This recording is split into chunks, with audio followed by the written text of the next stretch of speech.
All right, excellent. Court is now officially in session.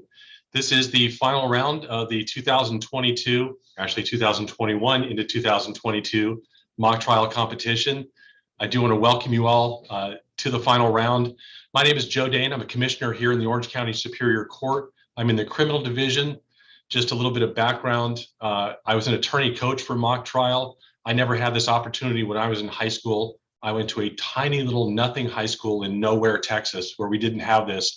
So I am thrilled to be part of this. I'm honored to be part of the final round, and I appreciate the invitation to do this. It's a little bit nerve-wracking as the attorney scores are no longer attorneys. They're mostly judges, my colleagues, and the big boss himself is here. So I'm just as nervous as you are, but you'll be much better than I am. So I appreciate being here. If we can take just a couple of minutes and have the scorers introduce themselves, some opening remarks and your background, if you would, please.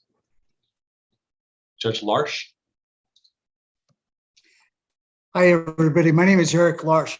I'm the presiding judge of the Orange County Superior Court. Most of my career as a judge of the last 25 years has been in criminal law, though the last 7 I was in family law, handling those types of cases. In my practice, I handled criminal trials for the majority of the practice, but did some civil work. I'm looking forward to hearing and seeing all of your presentations. Thank you.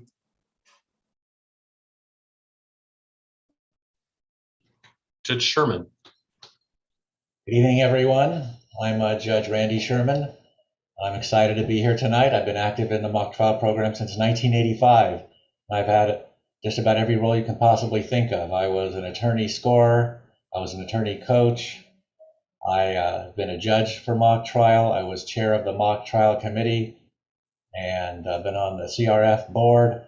And now I'm also a case reviewer for the last 3 years that gets drafts of the case and edits it for final approval.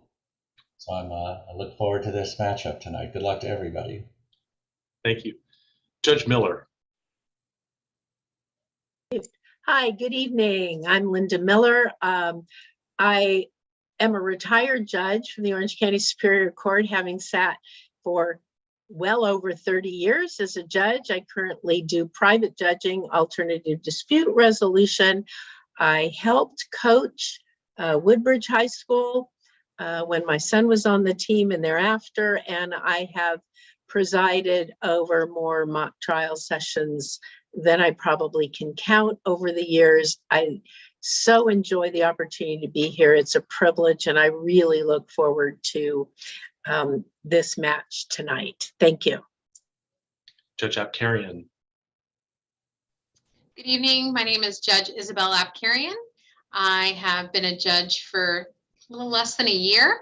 I was a trial attorney in the public defender's office for 18 years. I have volunteered, coached for JSARA, and volunteered judging and scoring for CRF, and I'm excited to be here tonight. Thanks.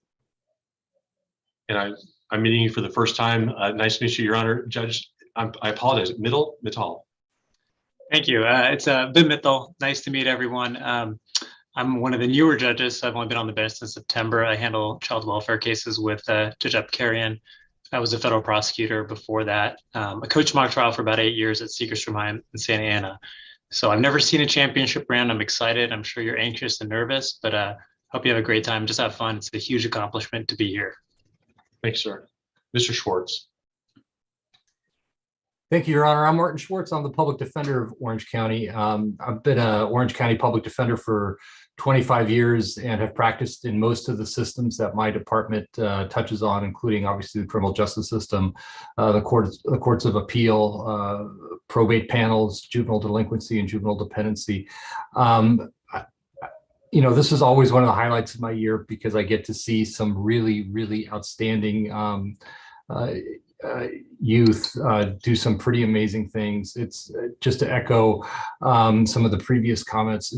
It's a fantastic accomplishment to have gotten this far in the process, and regardless of what happens tonight, you should all be very proud of your achievements. And I look forward to seeing some more magic happen. Thanks, sir. And I'm sorry if I mispronounced, Pizzold? Good enough, Judge. Thanks. It's Eric Pazold. I am a co-managing partner of Snell & Wilmer. We have about 500 lawyers across 15 offices. I am currently the chair of the Constitutional Rights Foundation of Orange County. I have been loving every minute of this mock trial competition since I got involved in the organization in 2007. And so it's really a deep honor to be here, and I wish everyone the best of luck. All right, thank you all to our esteemed scoring panel. I'll ask you to switch off your cameras at this point so we can have less of a Brady Bunch look and more room for the students. Just to let you know about my background a little bit further, as I said, I enjoyed doing this. I was a deputy sheriff in LA County working on patrol. I taught at the police academy for 10 years. I was a prosecutor for 12 years, defense attorney for 10 years, and now I've been on the bench for about 3.5 years. I love Fourth Amendment issues, so I look forward to the pretrial arguments. Not saying I'm going to grill you, but anyway, I look forward to this. And just to echo the words of my colleagues, it is a great honor and it's a great accomplishment to make it this far. Kudos to all of the students as well as your attorney and teacher coaches that have helped you along the way. At this point, for our scorers, so we can get a face to a name on a piece of paper, I would ask the members of the prosecution team to switch on your cameras and introduce yourselves to the scorers so we can line you up with the names. Starting with prosecution when you're ready. Good evening, Your Honor. Scores. My name is Neha Bardwaj, BHARDWAJ, and tonight I will be presenting the pretrial arguments on behalf of the people of the state of California. At this time, with the court's permission, may the rest of my team's attorneys please introduce themselves. Yes, please. Thank you. Good evening, Your Honor. Scores. My name is Karina Panrangadu, PANDURANGADU, for the people of the state of California. Tonight, I will be conducting the direct examination of Deputy Sheriff Toni Garrett, as well as the cross-examinations of Dani Emling and Francis Yazzie. In addition, I will be delivering the people's opening statement. Good evening, Your Honor. Scores. My name is Purvi Kani, KHENI, for the people of the state of California. Tonight, I will be conducting the direct examinations of Terry Edwards and Angel Russell, and the cross-examination of the defendant, Jamie Cobey. Good evening, Your Honor. Scores. My name is Krishna Kawani, KHAWANI, for the people of the state of California. Tonight, I will be conducting the direct examination of Dr. Charlie Dunn, the cross-examination of Dr. Tyler Clay. Additionally, I will be delivering the people's closing arguments. At this time, with the court's permission, may our team's witnesses please introduce themselves. Yes, please. Thank you.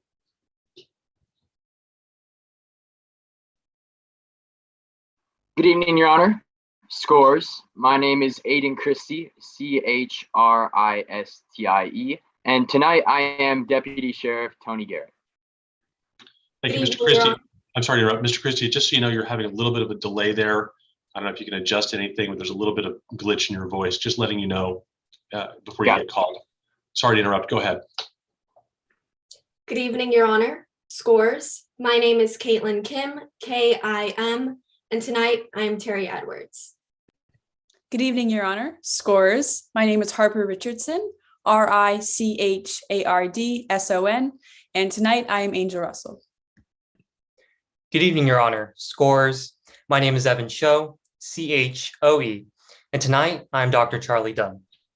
At this time, with the court's permission, may our team's clerk and substitutes please introduce themselves. Of course. Thank you. Good evening, Your Honor. Scores. My name is Julia Murdoch, MURDOCK, and tonight I'm the court's prosecution clerk.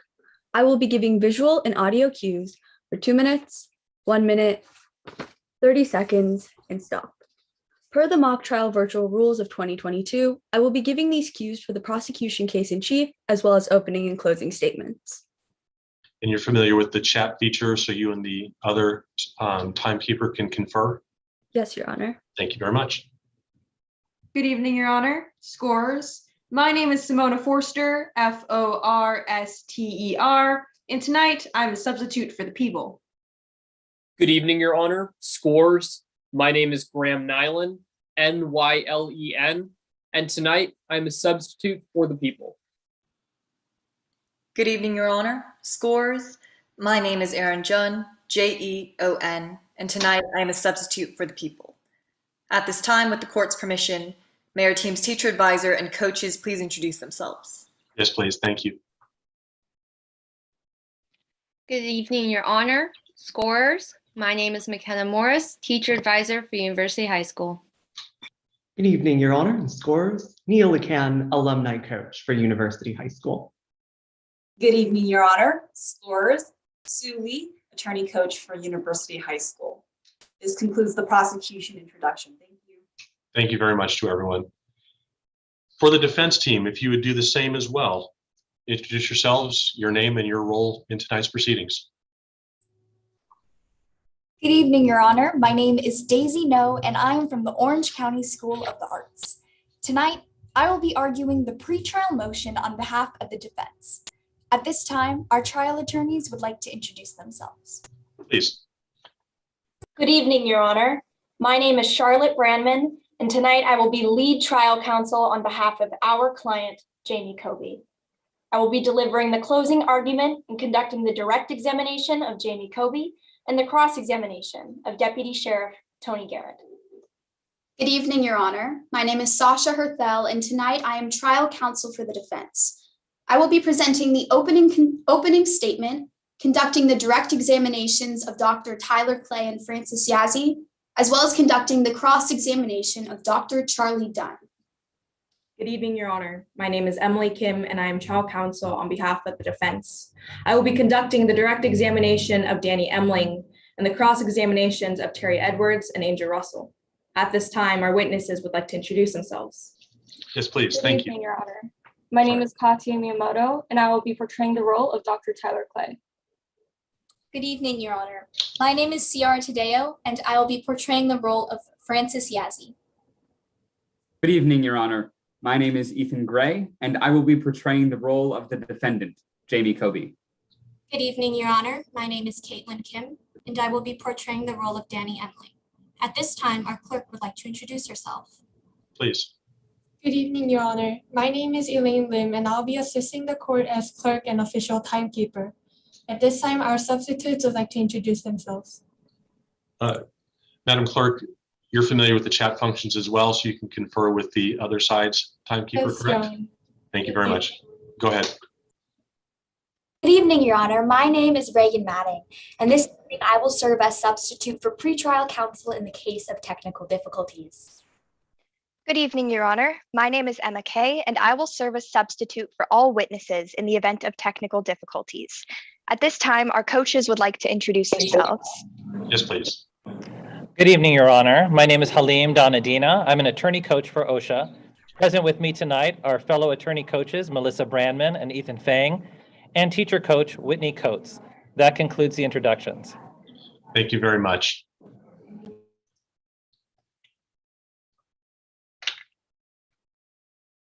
You probably all heard this before, but I think it's important we restate the rules and talk about the procedures that we're going to follow tonight, as I'm sure we've all seen the other rounds. Hang in there. Each of you must complete your presentations within the specified time limits, and the clerk, as indicated before, will signal each of you as your time for each section of the presentation begins to run out. When your total time for each section runs out, you will be stopped even if you've not finished. Attorneys must call 4 witnesses within the time limit. This is a bench trial. At the end of the trial, I will render a verdict of guilty or not guilty in relation to the charge or any lesser charges that are brought. The teams will be rated based on the quality of the presentation, independent of my verdict. Barring unforeseen circumstances, no recesses will be called. If for any reason a recess is necessary, team members should remain in their appropriate places and should have no contact with spectators or coaches. Remember that objections are limited to the California Mock Trial Simplified Rules of Evidence located in the case packet.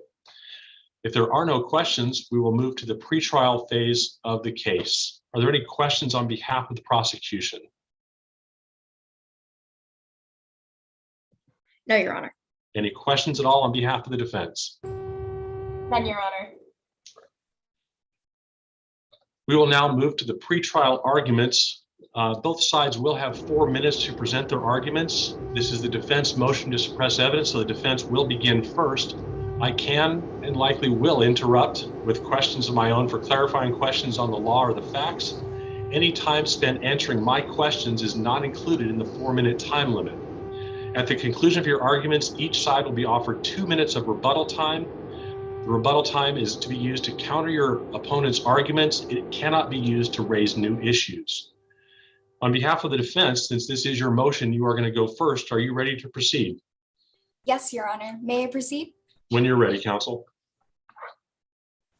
Your Honor, Exhibit A, a surveillance image of snake feeding tongs captured in my client Jamie Cobey's backyard, was obtained in violation of the Fourth Amendment right.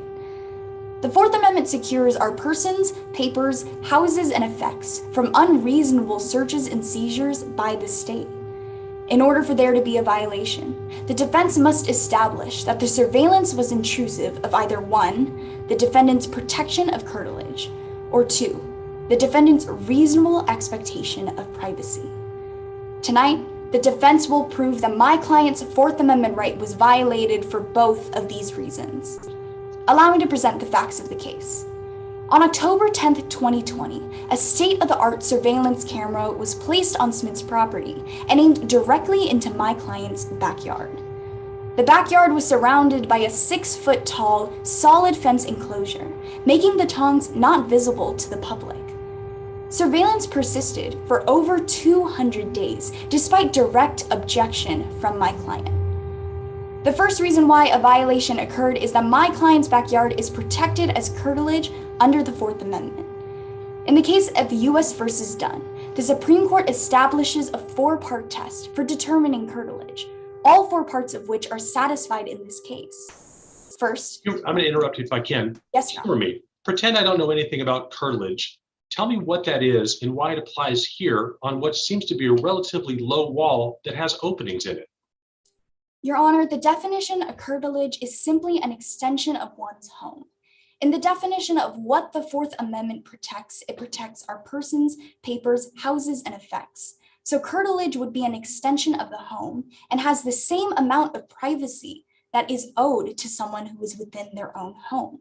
If we're talking about a living room, I have absolutely no disagreement. We're talking about a relatively large backyard. And if I understand the facts in both sides' briefs, we've got an opening and a gate. So how much privacy does your client really expect in this backyard?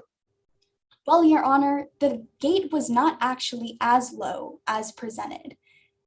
There was a 6-foot-tall solid fence enclosure surrounding the entirety of the backyard space. And even with the presence of the mere 3-foot-wide chain link gate, a majority of that fencing was solid and impossible to see through.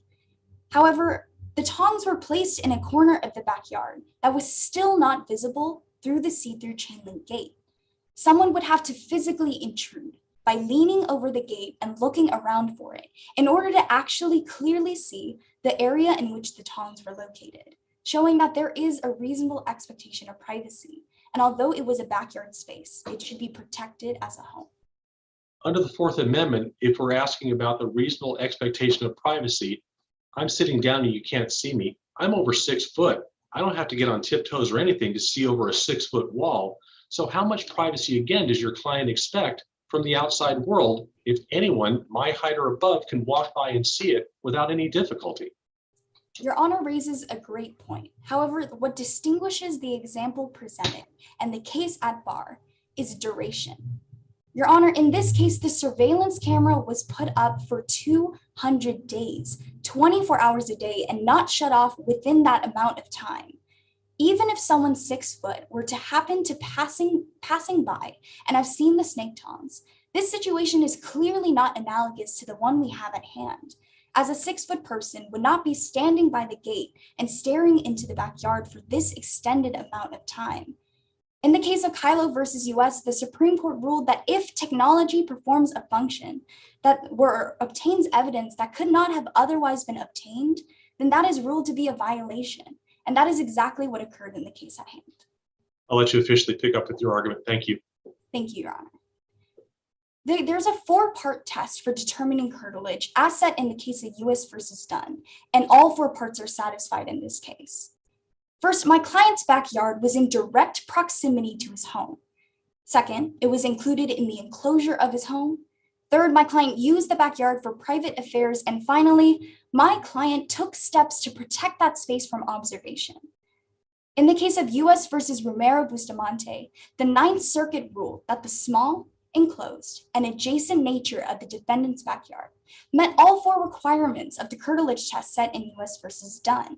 Because these cases are analogous, and my defendant's backyard directly aligns with the description of the defendants in the case of US versus Romero Bustamante, my client's backyard is protected as curtilage. Now, even if the court is inclined to find that my client's protection of curtilage was not violated, my client's reasonable expectation of privacy was still infringed upon. In the case of Katz versus US, the Supreme Court defined a reasonable expectation of privacy by when there is both an objective and subjective expectation of privacy. By the objective standard, my client and any objectively reasonable person in his position would have had an expectation of privacy in their own backyard. I would agree with you. Again, we're talking about a 6-foot wall and an opening with a chain link fence that anyone of any height can see through. So in order to have this subjective expectation of privacy, what has your client done to make sure that nobody can see over this wall and nobody can see through this fence? How much privacy do they really expect? Well, Your Honor, the facts of the case show that my client made 2 decisive decisions in order to protect his tongs and conceal them from anyone passing by. The first one is putting them in an area of the backyard that was not publicly visible. Now, Your Honor has pointed out that there is a see-through chain link gate, and although it is only a small portion of the fence, it is fair to say that anyone walking by could see into the backyard. However, not the area that the tongs were located. Even if someone were to stand directly in front of the backyard gate, they would need to physically intrude by leaning over it and looking around for it. This shows that according to the ruling in Katz versus US, the tongs were not in plain view and is thus still protected by the 4th Amendment. Now I'll let you continue. Thank you. Thank you, Your Honor. By the subjective standard, the facts of the case show that my client demonstrated an expectation of privacy. As mentioned before, there was a 6-foot tall solid fence enclosure, and even with the presence of that chain link gate, physical intrusion would have needed to take place in order to see the tongs.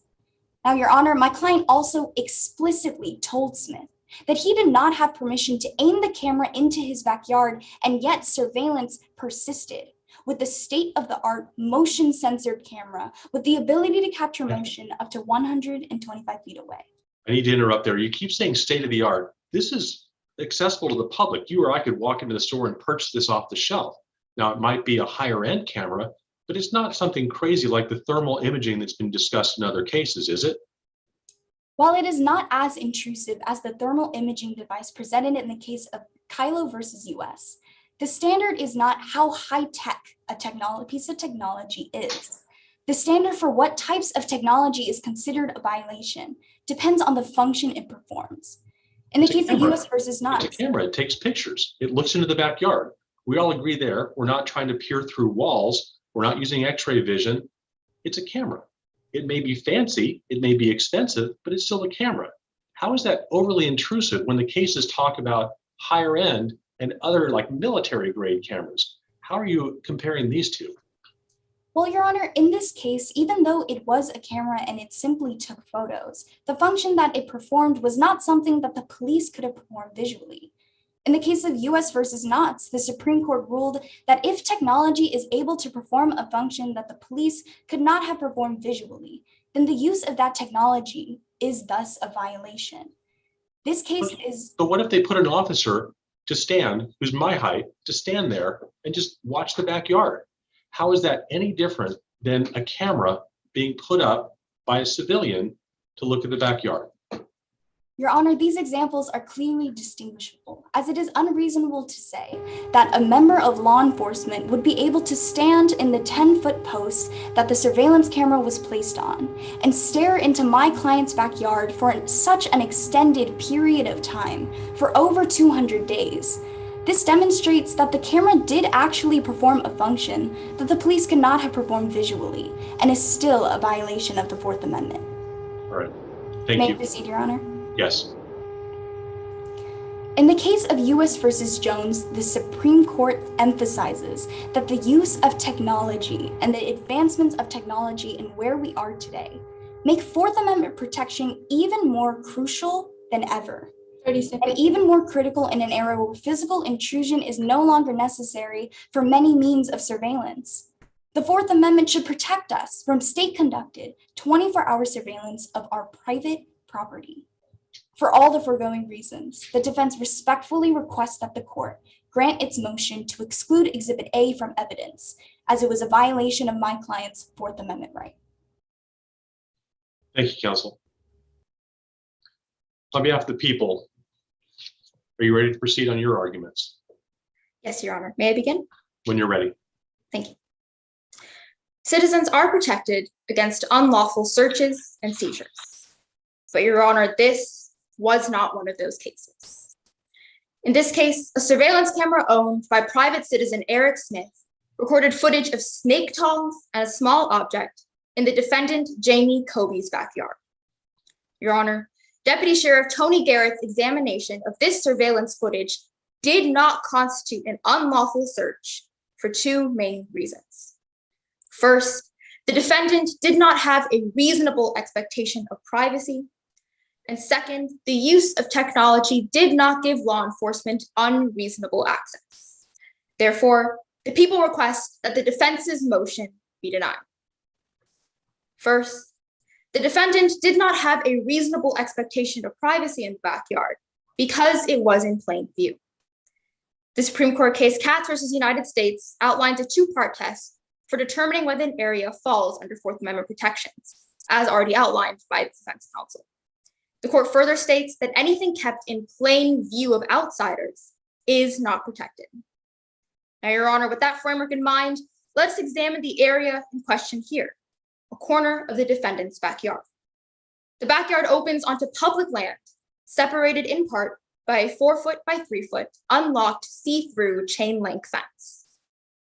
Now, Your Honor, anyone passing by on the public land could simply look over the gate and see the entire area recorded by the surveillance camera. Therefore, Your Honor. Sorry to interrupt. The defense makes a point that from that one break in the wall surrounding the backyard, you can't see the area where the item was located. Do you agree or disagree with that?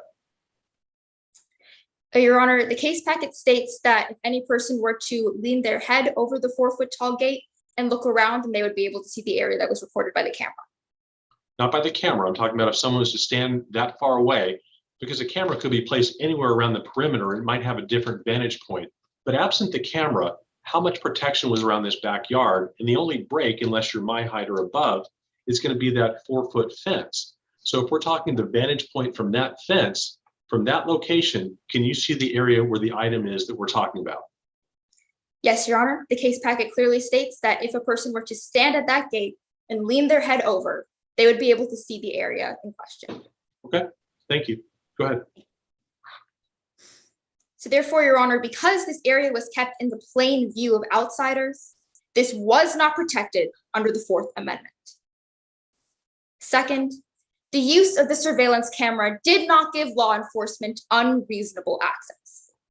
The Supreme Court case Kylo versus United States evaluates the use of technology based on, first, whether it is readily available for public purchase and use, and second, whether it reveals details of a private home that would have been otherwise unknowable without physical intrusion. Now in Kylo, there's a very different set of facts than what we're dealing with here today. In Kylo, thermal imaging devices were used to detect the presence of heat lamps inside a private home. Now, Your Honor, because law enforcement ordinarily could not have known this information without the use of technology, the court ruled that that was a violation of the defendant's Fourth Amendment rights. But by contrast, Your Honor, in this case, the surveillance camera did not reveal anything that a police officer could not have seen themselves with their own two eyes by simply walking by on the public land and looking over the gate. Moreover, Your Honor, the surveillance camera used was publicly available for purchase and use. going to interrupt you there. Pardon the interruption. When we look at this camera, I understand you can purchase it. It's not high tech. It's not military grade. Where did the camera come from? Was it the next door neighbor, a civilian who put it up and then offered access, or where did the camera come from? And do you think that makes a difference? Your Honor, the camera was provided by Deputy Sheriff Toni Garrett, and then Mr. Smith voluntarily agreed to put it up on his property, and he made the conscious decision to go in and change the sharing settings so that all of the footage would be automatically sent to the police department. Your Honor. Doesn't it sound as though the police are asking this gentleman to be their agent and to collect evidence on their behalf? So now we're asking a civilian to put up a police supplied camera to look into someone's backyard and surveil it for quite some period of time. Is this not a direct agency of the police? And now we're looking at this with very close scrutiny as to what law enforcement is doing in this search. Your Honor, the fact is the involvement of law enforcement does not automatically make surveillance unlawful under the Fourth Amendment. For example, in California versus Ciarello, the entirety of the surveillance was carried out entirely by law enforcement. But the court found that because it could have hypothetically been carried out by any private citizen, it was not a violation of the defendant's Fourth Amendment rights. Okay. Similarly here, although law enforcement was definitely involved in the surveillance, this camera was publicly available for purchase. So hypothetically, Mr. Smith would have been fully within his rights to purchase the exact same camera from any department store, put it up on his property, and turn the footage over to the police. And if that's what we had, we wouldn't be having this conversation, but law enforcement supplied the camera and they gathered the evidence, correct? Yes, Your Honor, law enforcement did supply the camera. However, again, looking at California versus Ciarello, we see that merely because law enforcement is involved, no matter how directly, that does not automatically make surveillance unlawful under the Fourth Amendment if it could hypothetically have been carried out by a private citizen without the aid of law enforcement. Understood. I need to ask one additional follow-up question. The defense talks about the length of the surveillance, and I have to ask the prosecution and kind of ask the police tangentially, why not get a warrant? If we're going to be doing surveillance for an undefined length of time, why not get a warrant and ask a judge if there's probable cause to do this before looking to someone's backyard and supplying a camera to a civilian? What's the urgency and why do we have to do this? Your Honor, the people cannot speculate as to why the police department chose not to get a warrant first. All we can say is that a warrant was not needed for the nature of surveillance and the search that was carried out in this case. Because this was an area that was in plain view, and because the use of the camera did not reveal anything that a law enforcement officer could not have seen themselves without the aid of technology. So regardless of why... Sorry, I know there's a delay. Doesn't People versus Weaver suggest that that's what law enforcement should do, is they can get a warrant for ongoing surveillance, like trackers on a car and things like that? Not necessarily, Your Honor. In People versus Weaver, there was a very different situation in that the tracking device was collecting an aggregation of evidence over a lengthy period of time for location tracking. Whereas in this case, the people are merely trying to admit Exhibit A and the bracketed evidence pertaining to a single snapshot in time, a single picture, a single moment that could have easily been seen and performed by a police officer who walked by the land at any time that the snake tongs were in the defendant's backyard. And to follow up with that, what do I do with the fact that the defendant objected to the camera and asked that it be taken down?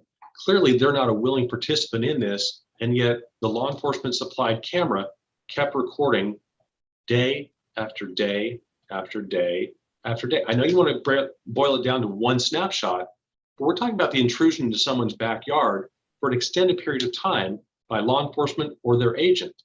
So what do I do with the fact that the defendant tried their best to object to this and to stop it? Your Honor, first of all, the defendant's consent is never needed for surveillance to be carried out. That would oftentimes be counterintuitive to the purpose of police surveillance if they're looking into an alleged criminal. However, because the question of United States versus Dunn asks the steps taken by the defendant to protect the area from public view. And now when we look through that lens, we can see a contrasting case in Schaefer versus City of Boulder, where the defendant repeatedly asked the neighbor to take the camera down, made multiple complaints to the police, and even added extra feet of plywood to his fence to protect the area from outside view. By contrast, Your Honor, in this case, the defendant was fully aware for the entire 6 months of surveillance that the camera was up and was recording. And the defendant was fully aware that any person could walk by on the public land outside their backyard and look over the 4-foot-tall, unlocked chain link fence. And they willingly kept this in the public view of outsiders. And therefore, it does not fall under Fourth Amendment protections. I'll let you continue. Thank you. Thank you, Your Honor. So therefore, because this area was not protected under the Fourth Amendment, and because even if it were protected, there was no violation of the defendant's Fourth Amendment rights, the people again request that the defense's motion be denied. Thank you. Thank you, counsel. Does the defense have any rebuttal arguments on behalf of the defendant? Yes, Your Honor. May I proceed? When you're ready. Your Honor, the defense has well established that my client's Fourth Amendment right was violated. First, the prosecution has failed to mention that a protection of curtilage does protect a backyard space at the same level as it does a home, and thus an intrusion of a backyard and the protection of curtilage is the same as intruding someone's home. This shows that the protection of curtilage still stands and my client's Fourth Amendment right was violated for that reason. Now, the prosecution also mainly focuses on the question of the reasonable expectation of privacy, and the defense has proven that my client has both an objective and subjective expectation. Your Honor, the prosecution has claimed that the tongs were in plain view. However, in this case, the prosecution has even conceded that the only way to see the tongs would be to lean over the gate and looking around for it. Your Honor, the act of leaning over the gate is inherently a physical intrusion and is a trespass and is thus a violation. Now, additionally, Your Honor, the prosecution has brought up that because my client did not take the extreme measures that the defendant in the case of Schaefer versus City of Boulder, that this does not mean that a reasonable expectation of privacy was asserted. However, Your Honor, my client did make an attempt. They explicitly told Smith that he did not have permission to aim the camera into the backyard, and yet surveillance had persisted. Your Honor, this case should not set the precedent that it is okay and it is not sufficient for someone to be able to assert that once. For all the foregoing reasons, the defense respectfully requests the court grant its motion to exclude Exhibit A from evidence, as it was clearly a violation of my client's Fourth Amendment right. I'm going to steal your last couple of seconds and ask you a question then, because you're making a distinction between someone sticking their head over and that being an intrusive search. That didn't happen here. We've got a non-intrusive search. It's on a pole, it's a distance away, it's not physically intruding the space around the defendant's property, it's off a distance away and happens to look down. So it's a non-intrusive search that the case law seems to suggest is more appropriate and more acceptable under Fourth Amendment analysis. What about that? I know you have to lean your head over, but that didn't happen. So let's talk about the facts. Why is this still intrusive in the defense's opinion? Well, Your Honor, the case of U.S. versus Jones, the Supreme Court actually presents a contrary to the idea of what is considered intrusive. Now, physical intrusion is not necessary for a type of surveillance to be considered intrusive, and there are many facts in the case at hand that show that there was an intrusive surveillance that took place, regardless of the lean and look that would need to have occurred. Your Honor, the surveillance camera was posted for over 200 days, 24 hours a day, with the ability to capture motion up to 125 feet away. This means that anything moving within that residence would have triggered the camera to take a photo. This shows that this is clearly intrusive. Additionally, the fact that my client even felt the need to tell Smith to take the camera down shows that the surveillance was inherently intrusive by both the objective and subjective standard. Thank you, counsel. Anything further? No, Your Honor. Thank you very much.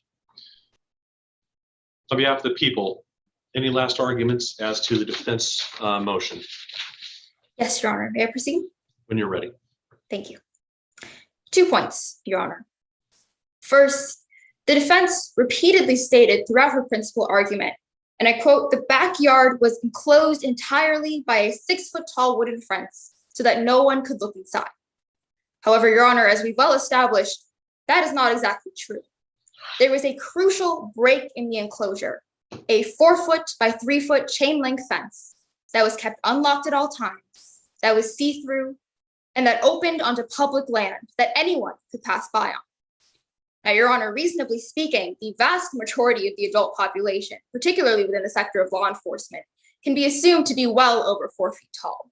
So it's certainly not an impossibility to suggest that someone could simply lean their head over this 4-foot tall gate and see the entire area that was recorded by the surveillance camera.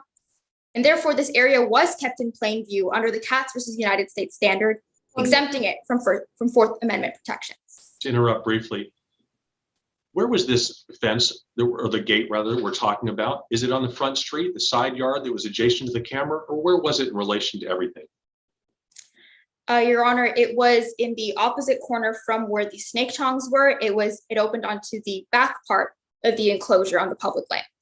So what's behind that? Behind Outside of the defendant's yard, what's behind that fence? Where do you have to be to walk past this chain link fence to be able to see in the backyard? That directly opens onto public land, Your Honor. As right where that chain link fence ends, public land begins. So this isn't the sidewalk where law enforcement can be strolling down and just happen to glance in the backyard. Even to get a view from that fence, someone has to make a pretty deliberate effort to go past a 6-foot wall, find this 4x3 gate, and then stick their head over the gate to see into the backyard. Doesn't that sound like there's a pretty high expectation of privacy, even with that chain link fence? Not necessarily, Your Honor. Once again, this was public land. So law enforcement or a neighbor or really anyone was completely free to pass by on this area. They could have been hiking, going out for a recreational walk, whatever. The point being that this was a publicly available state-owned land, and therefore anyone could pass by on it. So it was essentially the equivalent of walking by on a sidewalk and being able to see into the backyard. Okay, I'll let you continue. Thank you. Furthermore, Your Honor, simply needing to lean one's head over the gate does not automatically make this a violation or a physical intrusion on the defendant's Fourth Amendment rights. For example, United States versus Dunn, law enforcement had to physically cross the perimeter of an enclosed fence and shine a flashlight through a closed gate in order to conduct their search in that case. And that was still found to not be a violation of the defendant's Fourth Amendment rights. So, Your Honor, simply needing to take additional steps in order to conduct the surveillance does not automatically mean that the defendant's rights have been violated. Your Honor, in the pretrial motion, the defense must prove 2 key elements. First, that this area was protected under the Fourth Amendment. And second, that there was an actual subjective violation of the defendant's Fourth Amendment rights. And Your Honor, because the defense has failed to prove either of these elements, the people once again request that the defense's motion be denied. Thank you. Thank you, counsel. All right, thank you to both sides for the arguments on the motion, responding to the court's question. I appreciate it, and I think the issue has kind of framed itself for me as to whether or not there was a violation of the defendant's Fourth Amendment rights in the surveillance footage that led to this camera image and the one photograph with the evidence we're talking about. I'm not sure what else the defendant is supposed to do. They have a backyard that's enclosed by a 6-foot tall wall. Yes, there's a fence there, but does a person have to block off their entire backyard, including the view from their backyard, in order to maintain privacy? And we're talking about a camera that was erected at the direction of law enforcement, some height up in the air, to then look down into the backyard. If someone's backyard and curtilage isn't private, then the Supreme Court needs to rethink everything, but someone's backyard and curtilage is private.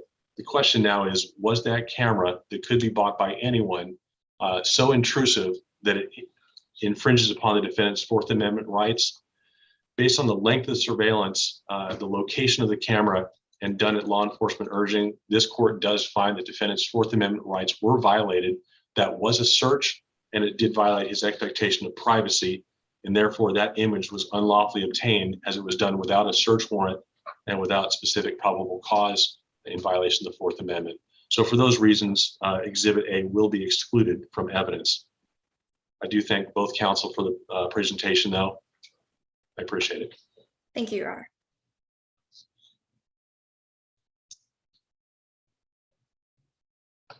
All right, having ruled on the pretrial motion, We will now move to the trial itself. I've already gone over the ground rules for this. I was so hoping that we'd be back in the courtroom to do this and exchange exhibits and pre-mark them. But as I read through the script in the mock trial competition, are there any pieces of physical evidence for the prosecution that you would like to present for inspection or for pre-marking, either for your ease of use or so the scorers can identify them during the proceedings? On behalf of the prosecution? Yes, Your Honor, the people asked to mark exhibits B through E, which can be located on pages 53 through 56. Should the scorers not have the entire packet in front of them, do you or one of your colleagues have those that you can hold up briefly and tell us which one is which letter so we can identify them when they come up? It might be harder to see. So if we take a moment to do that now, it will help the scorers. Yes, Your Honor. Are you referring to in the midst of examination or right now? If we can do it now, so that way the scorers, because sometimes during the examination on the screen here, experience tells me they're not the clearest. So if we can just identify them so the scorers will know what they are. I don't mean to throw you for a loop. If your colleagues that have those exhibits that are planning to use them in their examinations want to take a moment and at least show them to the camera so the scorers will identify what they are. Your Honor, per the mock trial rules of evidence of 2022, witnesses and attorneys have access to digital copies. Okay. If opposing counsel does have a physical copy for the reference of scores, it'd be greatly appreciated. Your Honor, I do have a physical copy and I can hold up the exhibits for the scores. I appreciate your help. Let's start with Exhibit B. Of course. This is Exhibit B. Can you see that, Your Honor? I can, and this is for the benefit of the scorers. So Exhibit B will be pre-marked, and that's a photograph of a mailbox. Exhibit C. Explain to us what that is, please. This is an aerial map of the crime scene. Okay. Exhibit D is in David. Exhibit D, the Mojave desert snake that bit Smith. All right, a photograph of a snake. And Exhibit E, which is the humane animal trap that Cobey owned. All right, thank you very much. Again, I didn't mean to throw you for a loop. I know it's all digital, but that'll probably help our scorers as this case proceeds. So thank you very much for that.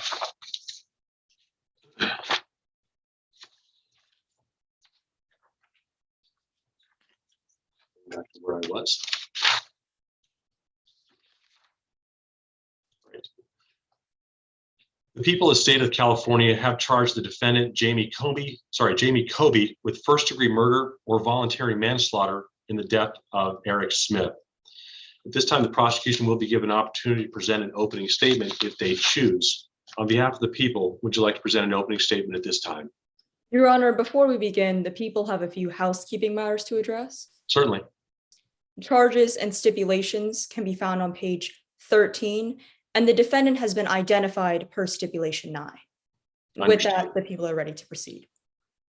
Perhaps I should ask now, thank you, are any other stipulations besides the identity of the defendant has been established that you'd like to bring to my attention or that of the scorers?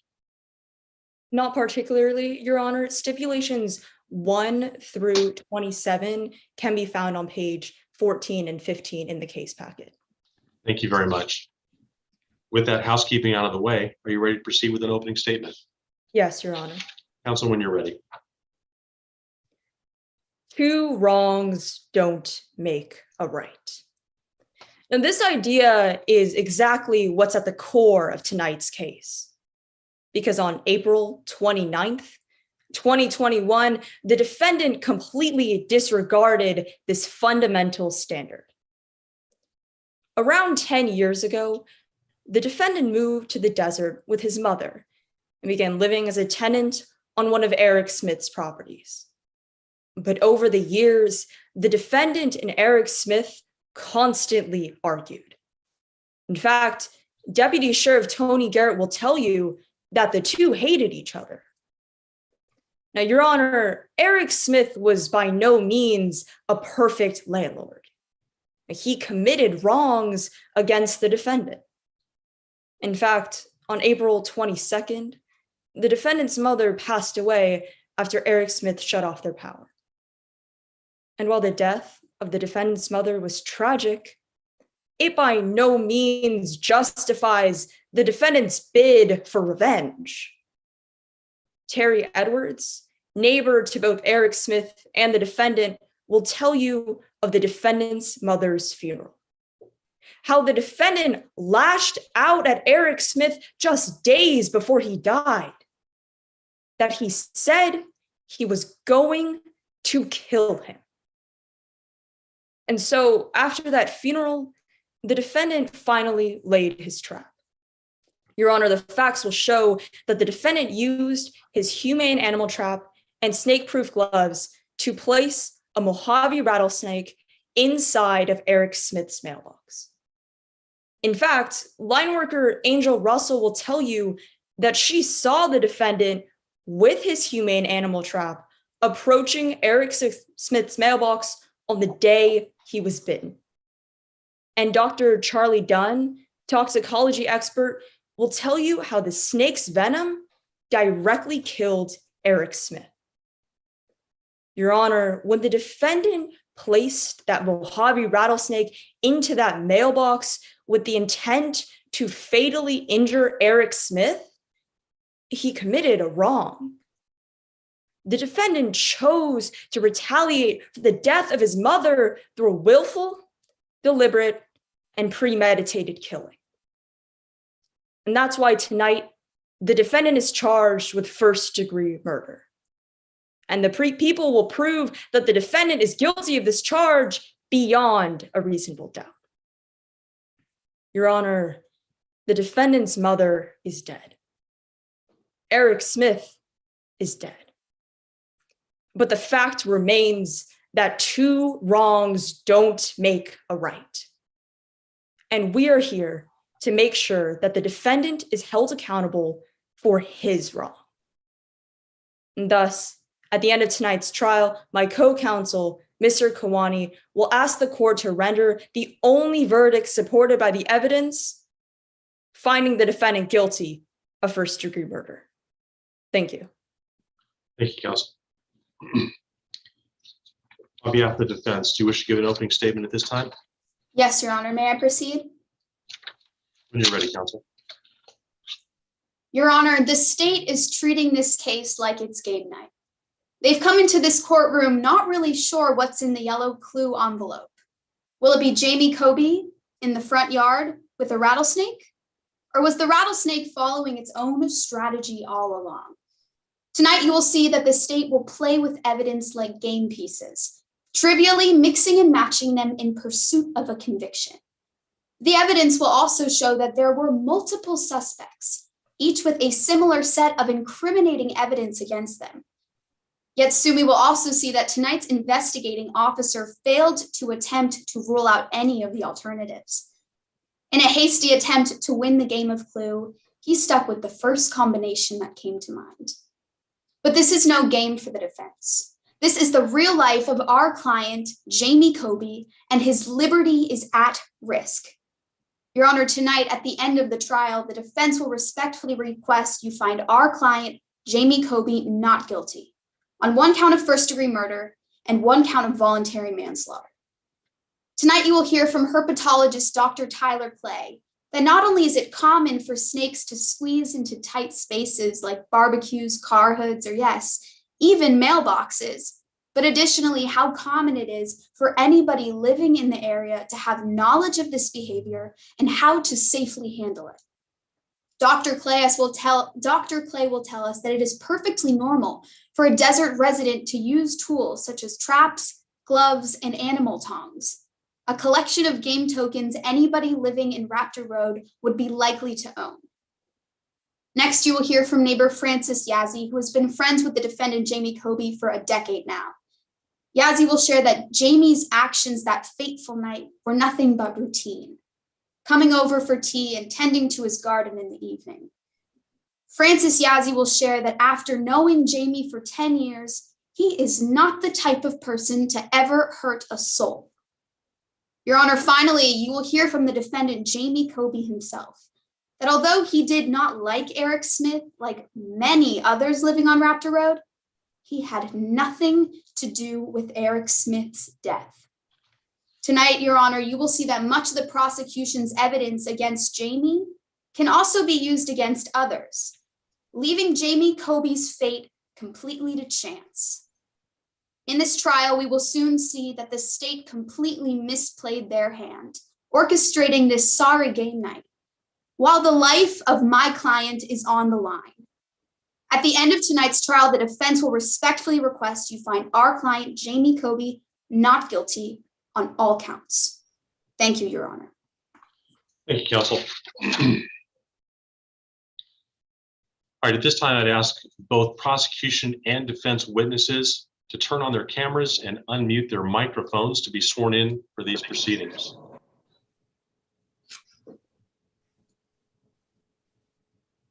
I assume we have them all.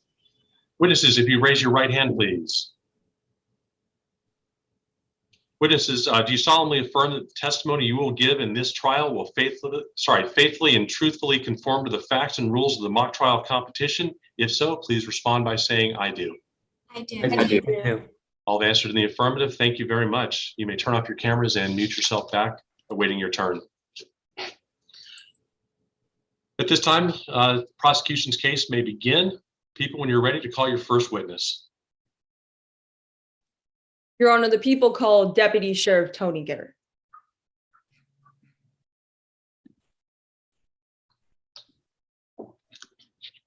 May I proceed, Your Honor?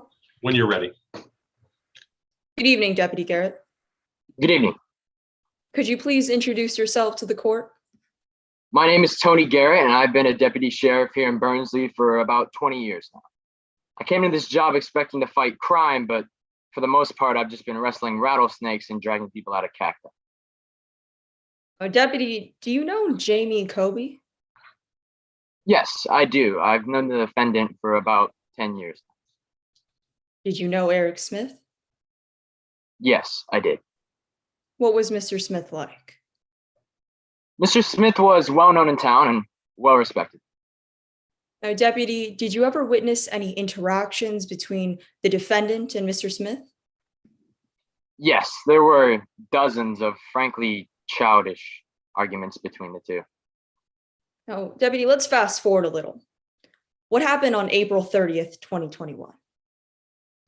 April 30th, I responded to a call at around 8:40 a.m. And when I arrived on scene, a line worker, Angel Russell, was standing next to Mr. Smith's dead body. And did you notice anything unusual at the scene? Yes, I did. I noticed the distinctive puncture marks of a rattlesnake on Mr. Smith's Objection, Your left Honor. Improper expert opinion. Sustained at this point. Deputy, if you could take a look at Exhibit D, do you recognize this image? Yes, this is a fair and accurate representation of the snake I saw on the scene. And strangely, its rattle was missing. Well, what did you do next? I noticed Mr. Smith's mailbox. It was high off the ground and closed. Deputy, if you could take a look at Exhibit B now, do you recognize this image? Yes, this is a fair and accurate representation of Mr. Smith's mailbox. After collecting fingerprints from this mailbox, I investigated Mr. Smith's house. And what did you find inside of Mr. Smith's home? I found 3 envelopes that contained the rent checks from all of Mr. Smith's renters, except for the defendant. And did you get a chance to speak with anyone else that day? Yes, I spoke with the defendant, who said that on the day that Mr. Smith was bit, he was carrying a small wire cage while putting his rent payment in Mr. Smith's mailbox. But we never found this rent payment. Well, Deputy, if you could take a look at Exhibit E, do you recognize this image? Yes, this is a fair and accurate representation of the defendant's wire cage animal trap. And did you ever get a chance to interview the defendant again? I did. I interviewed him on May 2nd. What happened? The defendant seemed very jittery, but he gave me permission to look around. And I saw a tub which appeared to contain 5 rattlesnake rattles and also a vial of liquid labeled anti-venom. Objection, Your Honor. Hearsay. Your Honor, may it be heard? I'm sorry, counsel, hearsay as to what? The statement Hearsay or as his to observation? the label on the bottle, anti-venom. It's being used to prove the truth of the matter asserted that it is anti-venom. People wish to respond? Yes, Your Honor, as this is a handwritten label found on a jar in the defendant's home, it falls under the exception of admission by party opponent. Your Honor, may I be heard? Defense, go ahead. It has not been clarified anywhere in the case packet that, excuse me, Your Honor, let me repeat. Still, I believe that the label anti-venom, regardless of whether it was written by the defendant, is still being used to prove the truth of the matter asserted, that this is anti-venom, and the prosecution is bringing it in to show that there was anti-venom in Jamie Cobey's house. Well, Your Honor, without lab analysis of what the substance is, just the fact we have a jar with a label on it, I'll take that for its value, but I'm not assuming that that's what's in there. It could be anything under the sun. So the objection is noted but overruled on the hearsay grounds. Yes, Your Honor. Deputy, did you get a chance to finish your answer? Yes, I did. Now, did you observe anything else during your visit, Deputy?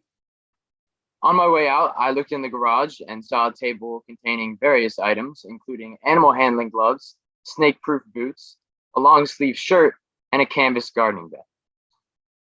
And what was the final step in your investigation?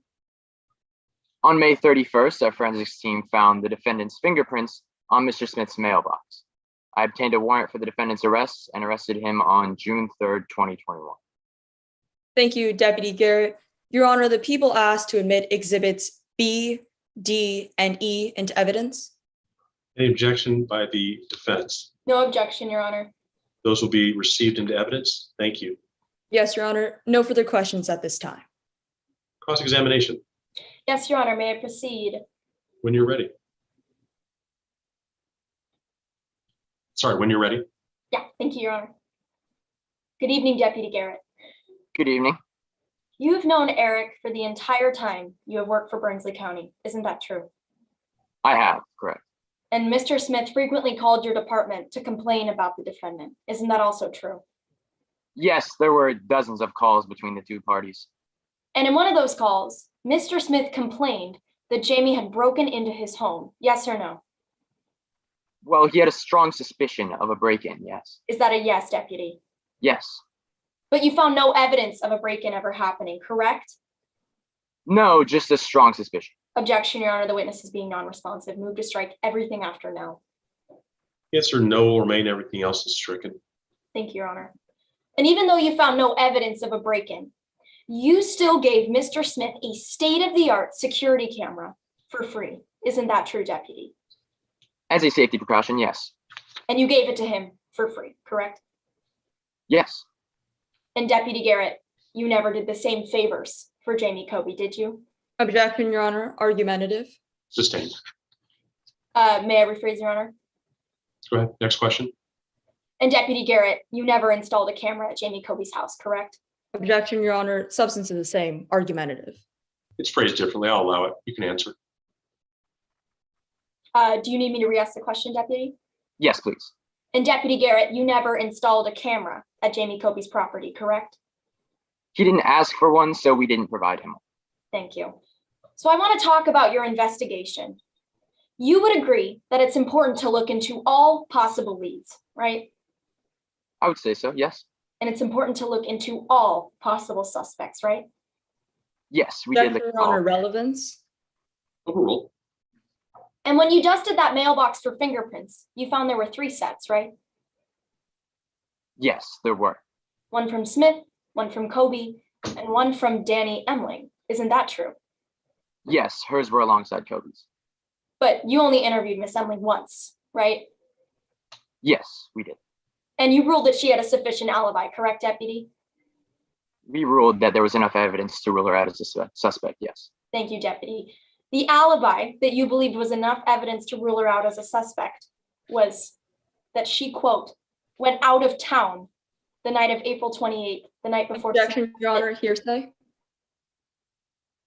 I'm not going to take it for the truth of the matter, but I'll allow it just as to what leads, if any, the deputy followed up. So overruled just on those grounds with that limitation, though. Thank you, Your Honor. May I re-ask the question? Please.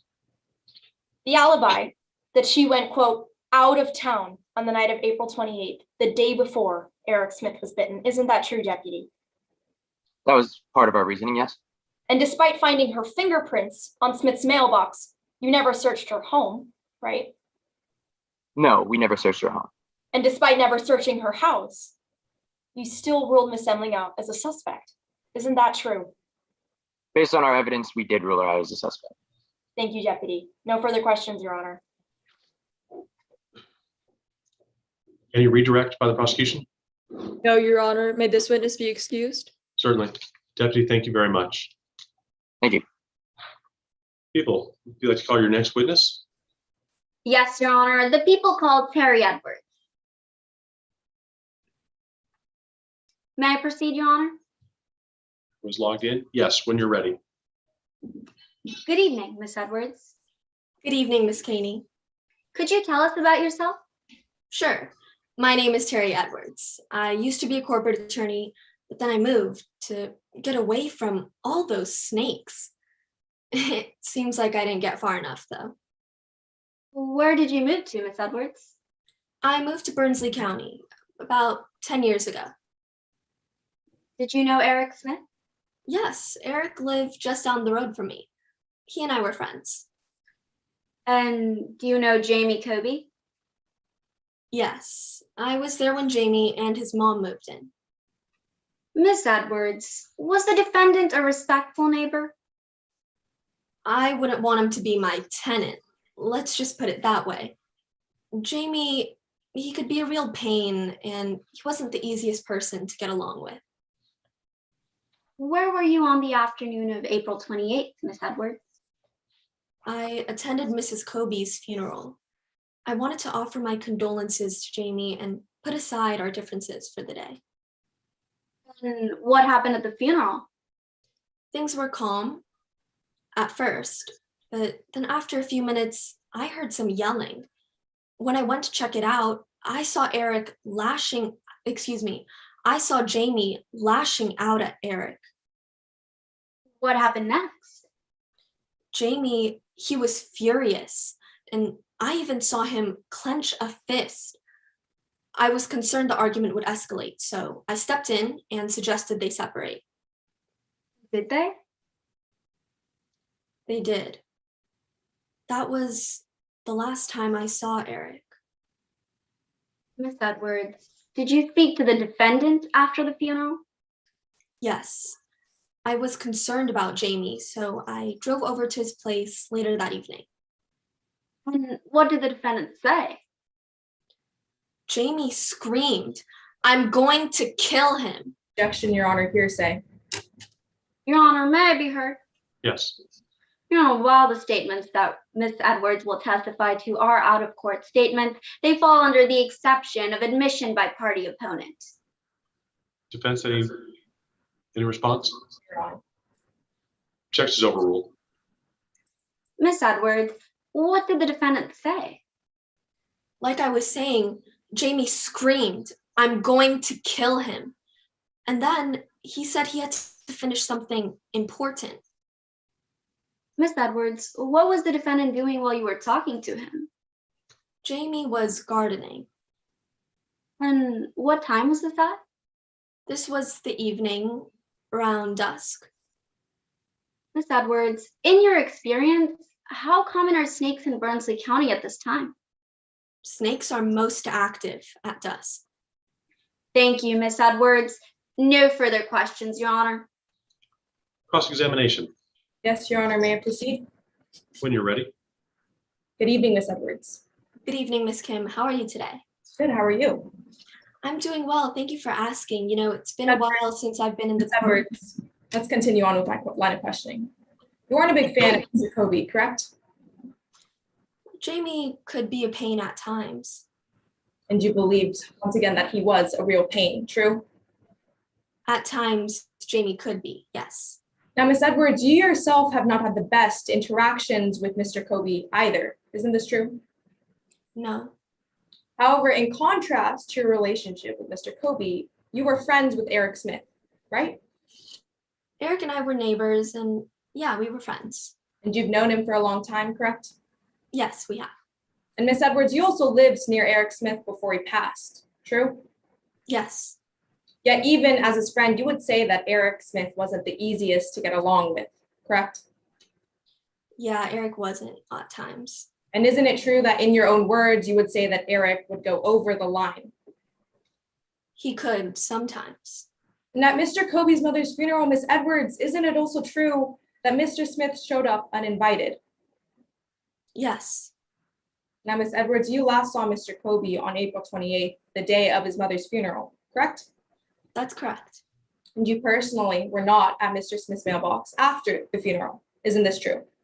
No, I did not go to the mail. Objection, Your Honor, unfair extrapolation. Overruled. Miss Edwards, now you cannot tell us who, if anybody, approached the mailbox after the funeral, correct?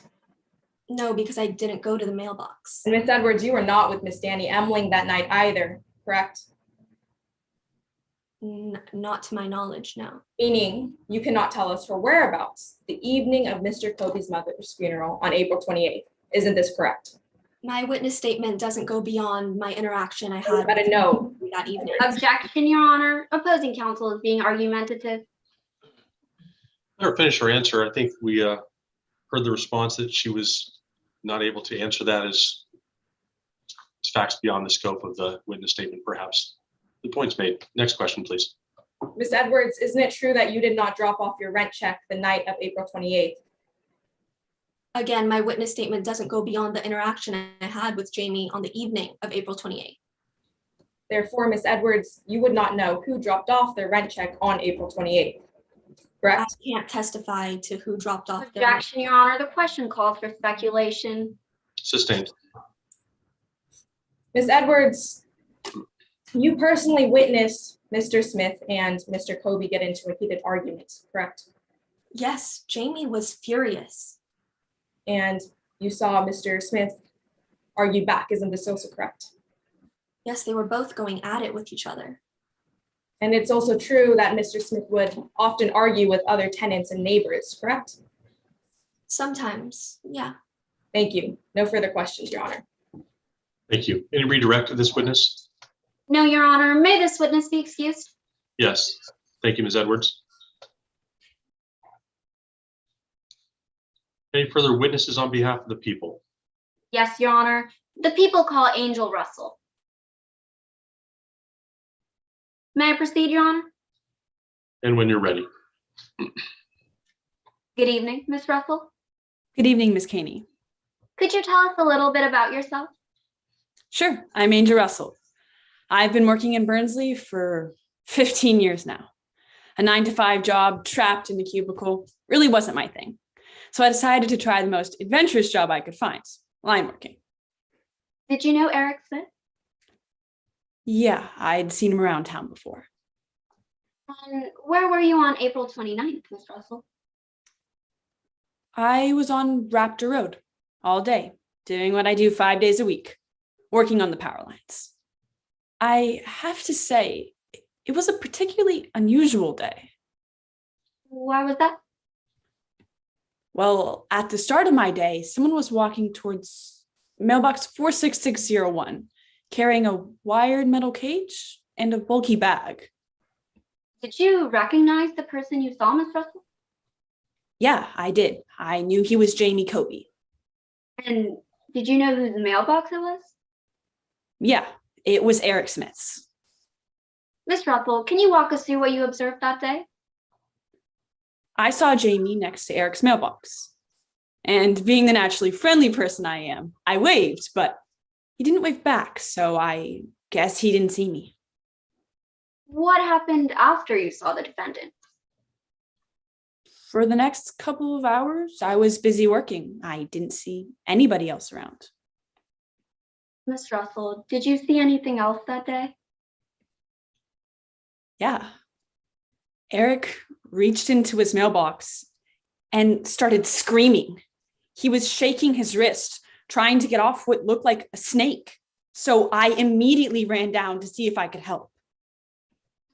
How did Mr. Smith look? His wrist was grossly swollen and seemed to be in terrible pain. Did you try to help? Yeah, I went to try to get something to hit the snake with, but then I needed to get back to check on Eric. How did Mr. Smith seem when you checked on him? Well, when I walked back to Eric, he was walking around in a daze and shouted, "Jamie!" After that, though, he picked up all the envelopes and went back home. Objection, Your Honor, hearsay. Your Honor, may I be heard? Oh, I'm sorry. Defense hearsay as to what? Eric Smith shouting Jamie. Your objection is untimely, so at this point, the answer is already in. Objection's overruled. Ms. Russell, when was the next time you saw Mr. Smith? Well, it was the next morning when I came back to finish up my work. He was laying in his front yard. I checked his pulse, but I didn't feel anything. So I immediately called the police. Thank you, Ms. Russell. No further questions, Your Honor. Cross-examination. Yes, Your Honor, may I proceed? When you're ready. Good evening, Ms. Russell. Good evening. Ms. Russell, while you were working on the power line pole, you were not next to Mr. Smith's mailbox, correct? No, I was in the air working on the line. The power line pole that you were on was about 100 feet away, true? I didn't have a measure with me, but that sounds about right, yes. Earlier that morning, you saw someone come out of a house. Isn't that also true? Yes, I did. And isn't it true that you saw this person walking towards the mailbox? Yes, Jamie going towards mailbox 46601. Now, while you saw this, Ms. Russell, you were still on the power line pole that was 100 feet away, correct? Yep, I was doing my job. Now, you also saw this person carrying something, true? Yeah, it looked like a cage and a bag. And nothing was inside of that cage, am I correct, Ms. Russell? Don't quite remember, but I don't think so, no. Meaning you had no idea if it was empty or had something in it, true?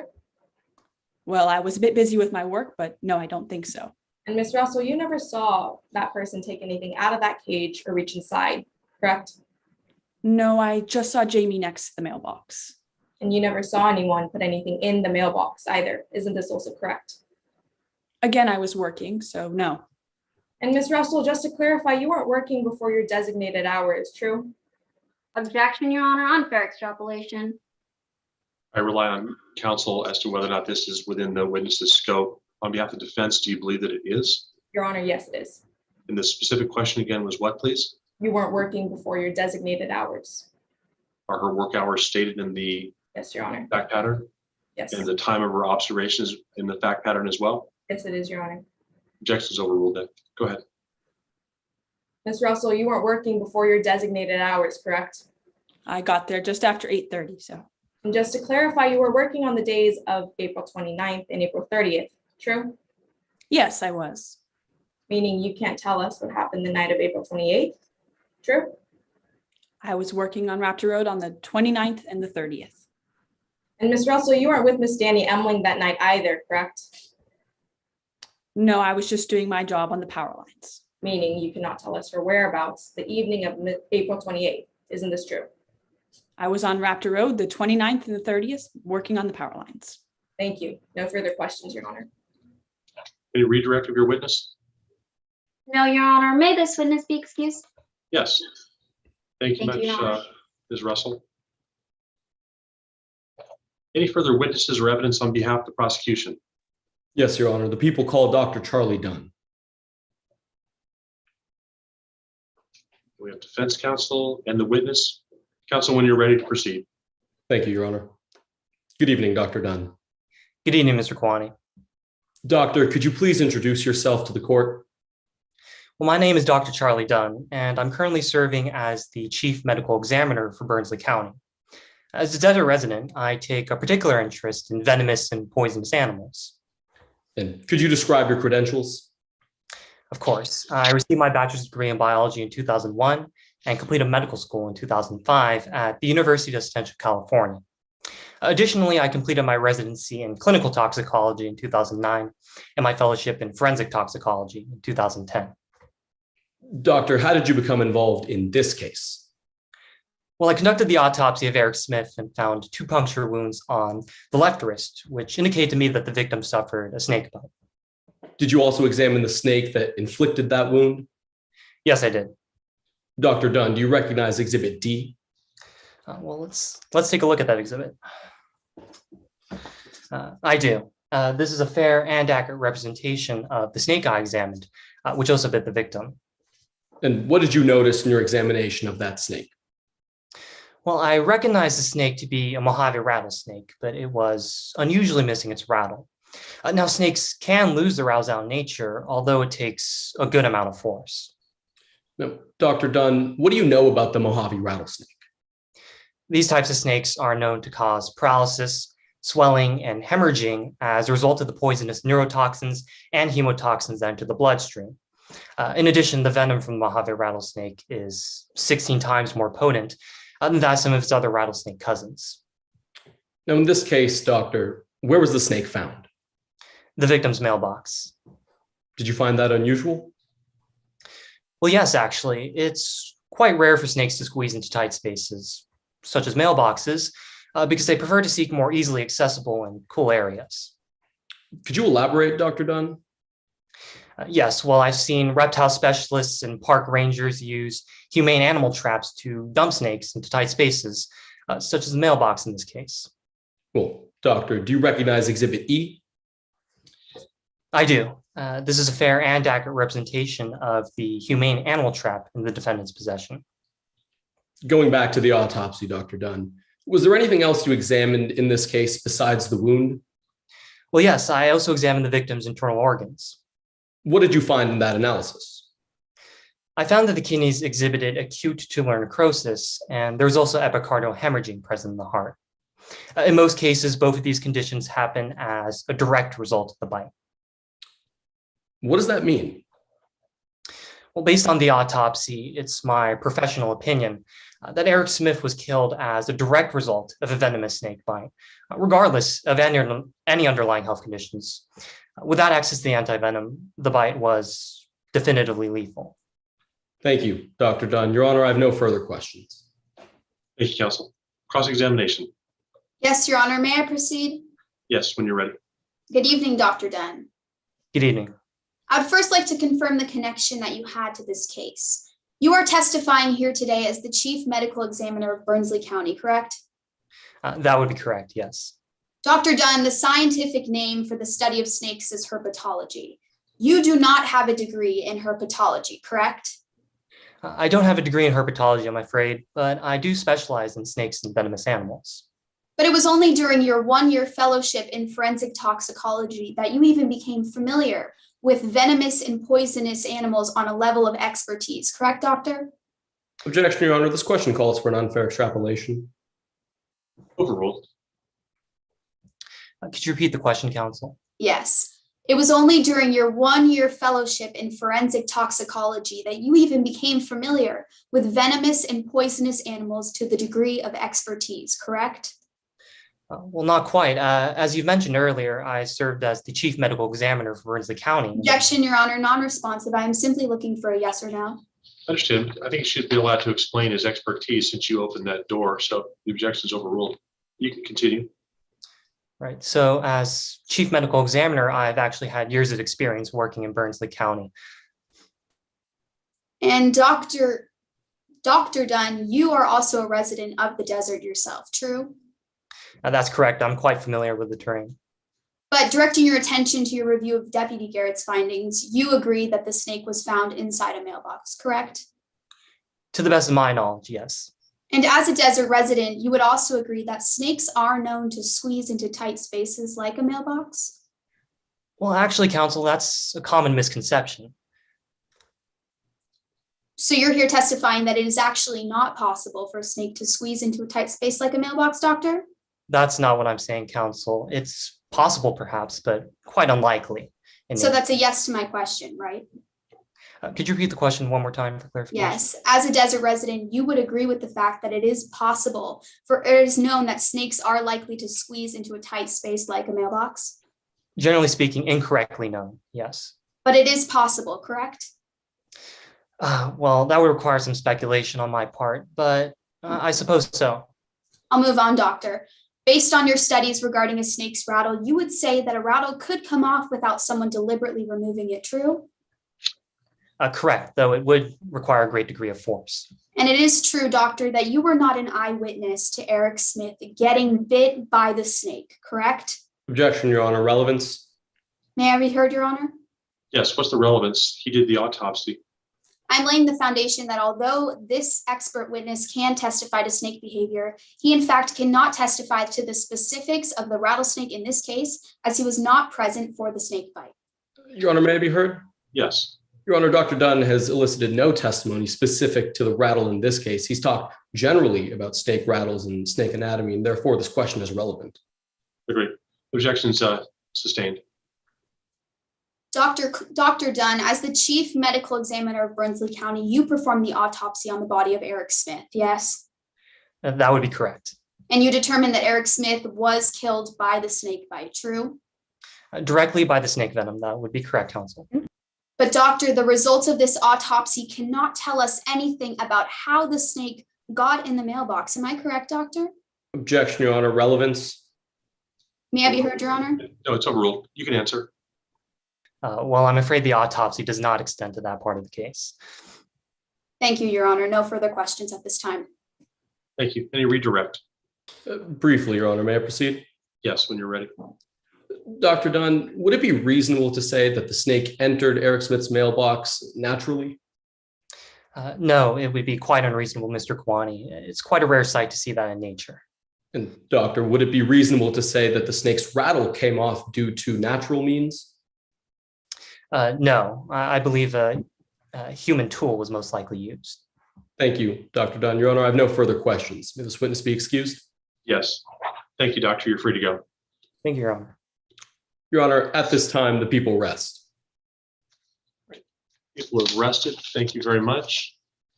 At this time, does the defense wish to put on any evidence or witnesses? Yes, Your Honor. The defense would first like to call Dr. Tyler Clay to the witness stand. Your Honor, for the convenience of the court, this direct examination will reference exhibits B and D. I ask that the witness please have these available. All right. We have opposing counsel. The witness is here when you're ready. Thank you, Your Honor. Good evening, Dr. Clay. Good evening. Could you tell the court a bit about your educational background? Of course. I have a PhD in biology with a specialization in herpetology from the University of Central California. Herpetology is the study of snakes. Doctor, what about your practical experience in herpetology? Well, being from the desert, I've certainly had my fair share of snake bites. But I worked as a resident naturalist at a few national parks before taking my current position as director at the esteemed Southland Zoological Museum. And doctor, are you aware of the testimony presented by medical examiner Dr. Charlie Dunn? I am. I was also able to read the report. Objection, Your Honor. Unfair extrapolation. In California mock trial rules of evidence, witnesses are to be sequestered. Dr. Clay would have no knowledge of Dr. Charlie Dunn's testimony in this case. May I be heard, Your Honor? Yes. According to stipulation 5, the experts in this case are able to testify to each other's statements, as well as any other relevant information that they would be able to gain reasonable knowledge of from the fact situation. Your Honor, may be heard? As to statements, I agree, but as to the testimony specifically, this witness is not in a position to have heard the testimony. If you want to bring out parts of that testimony and ask if they agree or disagree, that might be fair game. But if she was following the rules and sequestered, she would not have heard the testimony. So on that aspect alone, the objection is sustained. Motion to strike that portion of the answer, Your Honor. If there's a portion of that is stricken. Doctor, let me direct your attention to Exhibit B. Do you recognize this image? Yes, that is the image of Smith's mailbox I examined as part of my review. And are you aware of the measurement of the slot on top of the mailbox?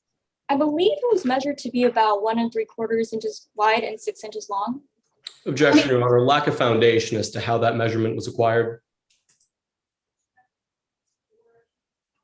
We're going to rely on counsel as to their witnesses' statements and knowledge. On behalf of the defense, how would this witness have that specific knowledge? Your Honor, in this witness statement, the witness clearly states that they not only have knowledge of the reports that were made by the deputy and opposing counsel's medical examiner, but also that they are aware of the measurements 1 3/4 inches by 6 inches wide on the mailbox slot on top. Your Honor, may I be heard? Yes, sir, briefly.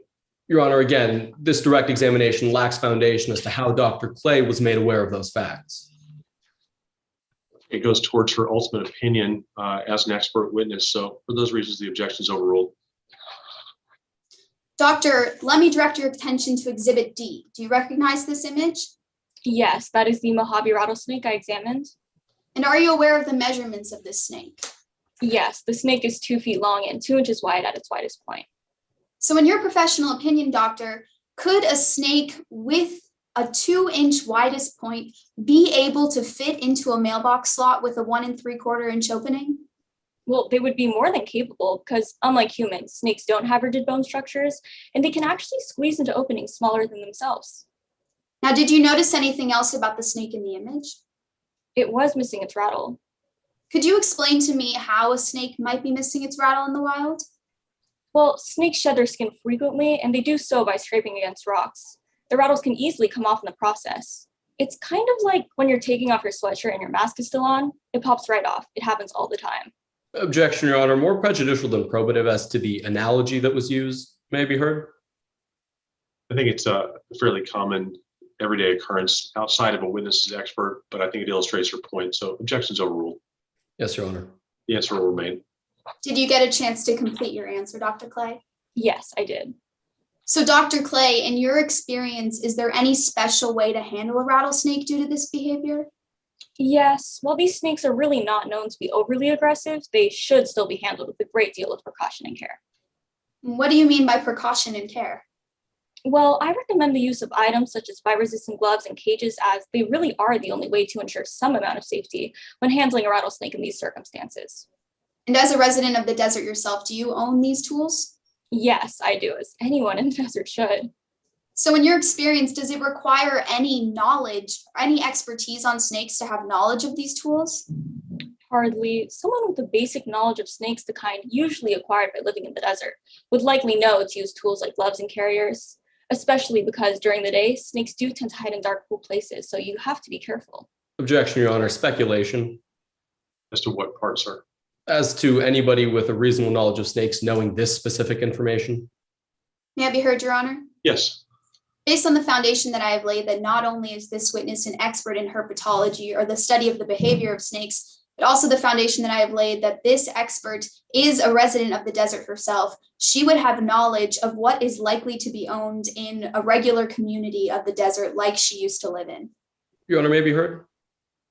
It has some limited probative value, but as to attributing it to any individual, I don't think we can make that leap. But as far as a general knowledge and her knowledge of snakes and their behaviors and what common practices for somebody might be, I'll allow it for that very limited purpose. Thank you, Your Honor. Motion to strike the testimony about the knowledge that any person would know.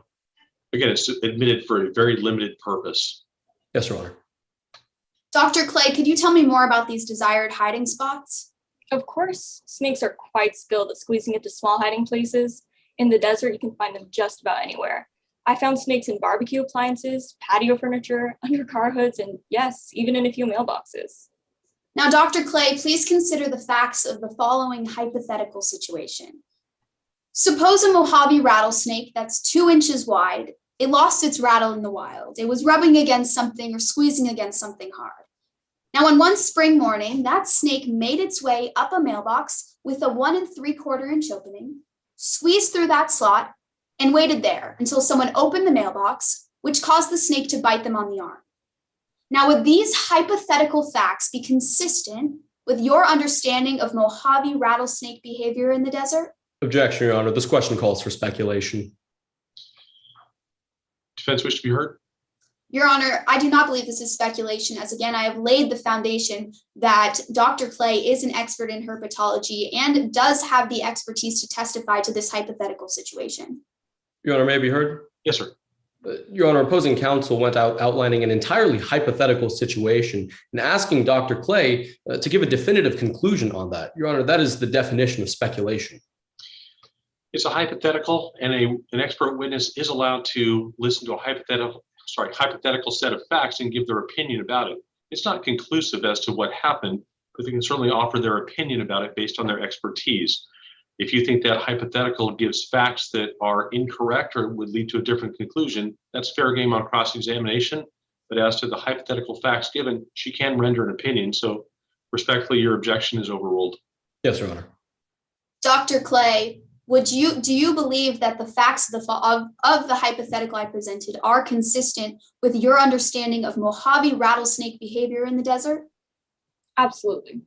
Thank you, Your Honor. No further questions for this witness at this time. Cross-examination by the people? Yes, Your Honor. May I proceed? Yes, sir, when you're ready. Good evening, Dr. Clay. Good evening. Dr. Clay, you came to conclusions about how a snake could have entered Eric Smith's mailbox. You did this based on a photograph of the mailbox, didn't you? I did, yes. You also only saw the snake through a photograph? I did. And you never conducted an autopsy of the victim, did you? No, I did not conduct the autopsy of the victim. So, Dr. Clay, you didn't handle any physical evidence in tonight's case? No, I didn't handle physical evidence.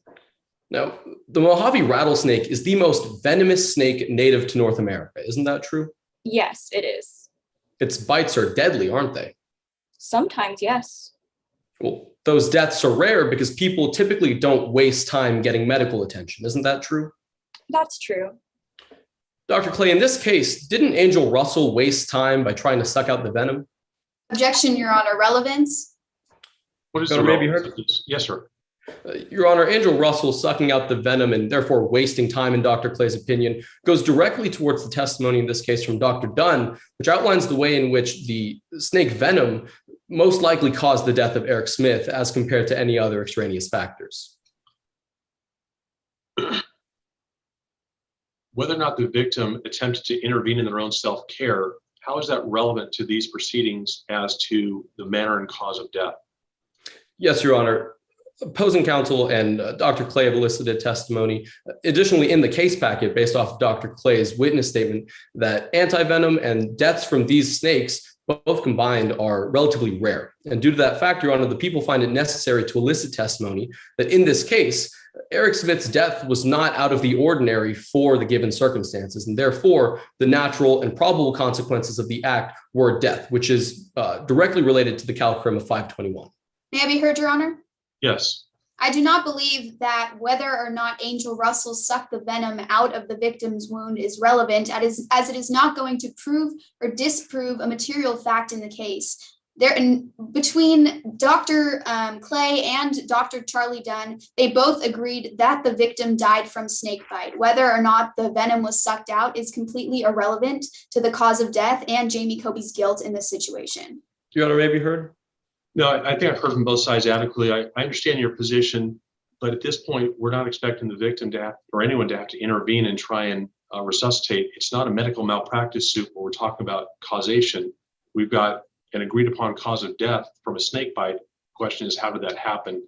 And that's the relevant thing for tonight's proceedings. So on those grounds, the objection is overruled. I'm sorry, it's sustained rather. My apologies, sustained. Thank you, Your Honor. Yes, Your Honor. Dr. Clay, you say that the best way to handle Mojave rattlesnakes is with humane animal traps. Isn't that true? Yes, that is the preferred way. You would also suggest bite-resistant gloves? That is one of my suggestions, yes. Dr. Clay, didn't the defendant have access to all of the equipment I just listed? He did. Thank you, Dr. Clay. Your Honor, I have no further questions. Any redirect of your witness? Yes, Your Honor. May I proceed? Yes. Dr. Clay, based on all of the evidence you were able to review in this case, can you definitively rule out the possibility that the snake got in there on its own? Well, based on my review of the case, there is no way to rule this out. And in your opinion, can you definitively rule out the possibility that it was someone other than Jamie Cobey who planted the snake in the mailbox? Objection, Your Honor. Lack of foundation. That is speculation as to who was responsible. This goes beyond her field of expertise. May I rephrase my question, Your Honor?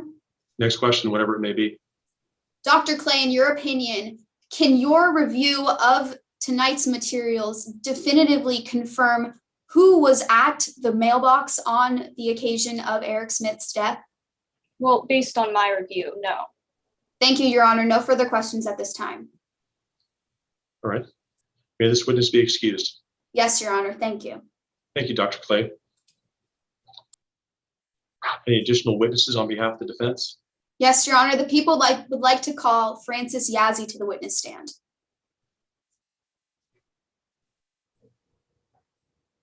All right, we have the witness present and opposing counsel. So when you're ready. Thank you. Good evening, Miss Yazzie. Why, hello there. Would you please introduce yourself to the court? Yes. My name is Frances Yazzie. I live at 401 Raptor Road, about a half a mile down from Jamie and Eric, who was also my landlord. I also own a small business selling tarot cards, crystals, and jewelry. Now, you mentioned that Jamie Cobey is your neighbor. Would you consider Your Honor, unfair extrapolation.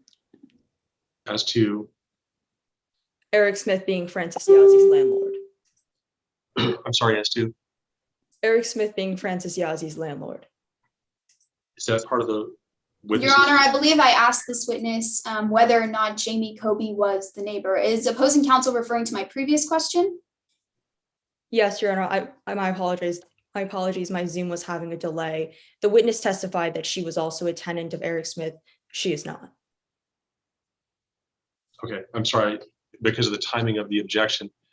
I would ask the timekeepers to add additional 30 seconds back into it so we can clarify this. I don't want technology to confuse anyone here. So if you go back to your previous question, let's re-ask that.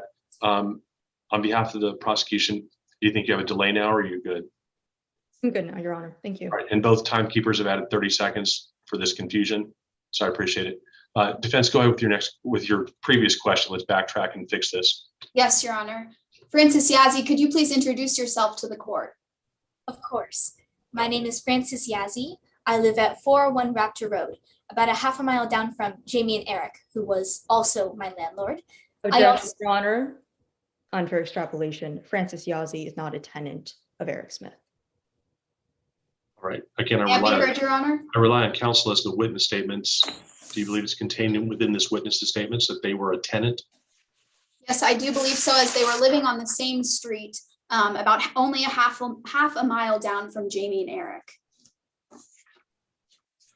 Your Honor, may I respond? Go ahead. That simply is not the nature of landlords. It is quite possible to own disjointed properties, own some properties on one street and not others. In Dani Emling's statement, it's clearly stated she is a tenant of Eric Smith. And as such, the fact that it is not included that Frances Yazzie is a tenant goes to show that she possibly owned her own place or she was a tenant of another person, but she was not a tenant of Eric Smith. Okay. As to that aspect, then, unless it's directly stated that she was a tenant, the objection is sustained. And Your Honor, I'll move on. And that portion is stricken. I'll proceed, Your Honor. Frances, you mentioned that Jamie is your neighbor. Would you consider you two to be good friends? Of course. We've been best friends ever since he moved here 10 years ago. I couldn't ask for a better soulmate. We've even talked about going into business together.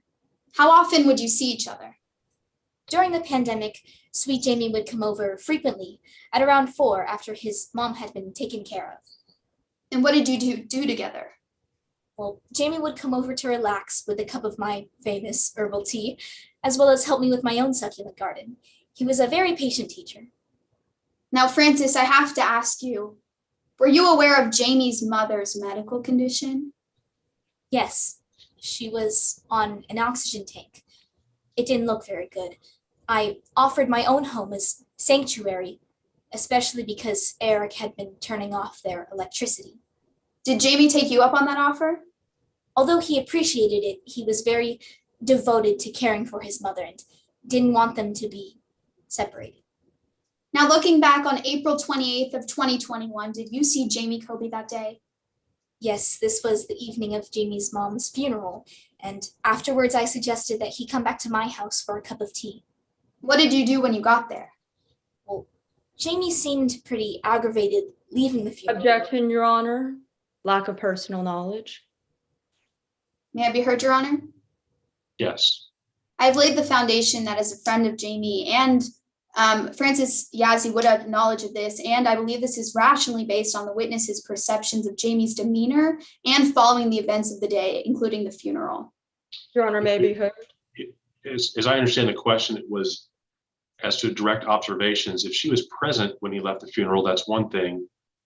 But the way I heard the question and the answer, I think it would be speculation unless you laid the foundation, she directly observed it. So on those grounds, the objection is sustained. Motion to strike, Your Honor. It's stricken. Frances, Jamie Cobey came back to your house from the funeral, yes? That's right, yes. And you two were chatting at your house, is that also correct? Yes. What was this chatting about? Well, Jamie was pretty quiet, but he did mention how hurt he was and how much he missed his mom. He was a hero for taking care of her all that time. Objection, Your Honor, hearsay. May I be heard, Your Honor? Yes.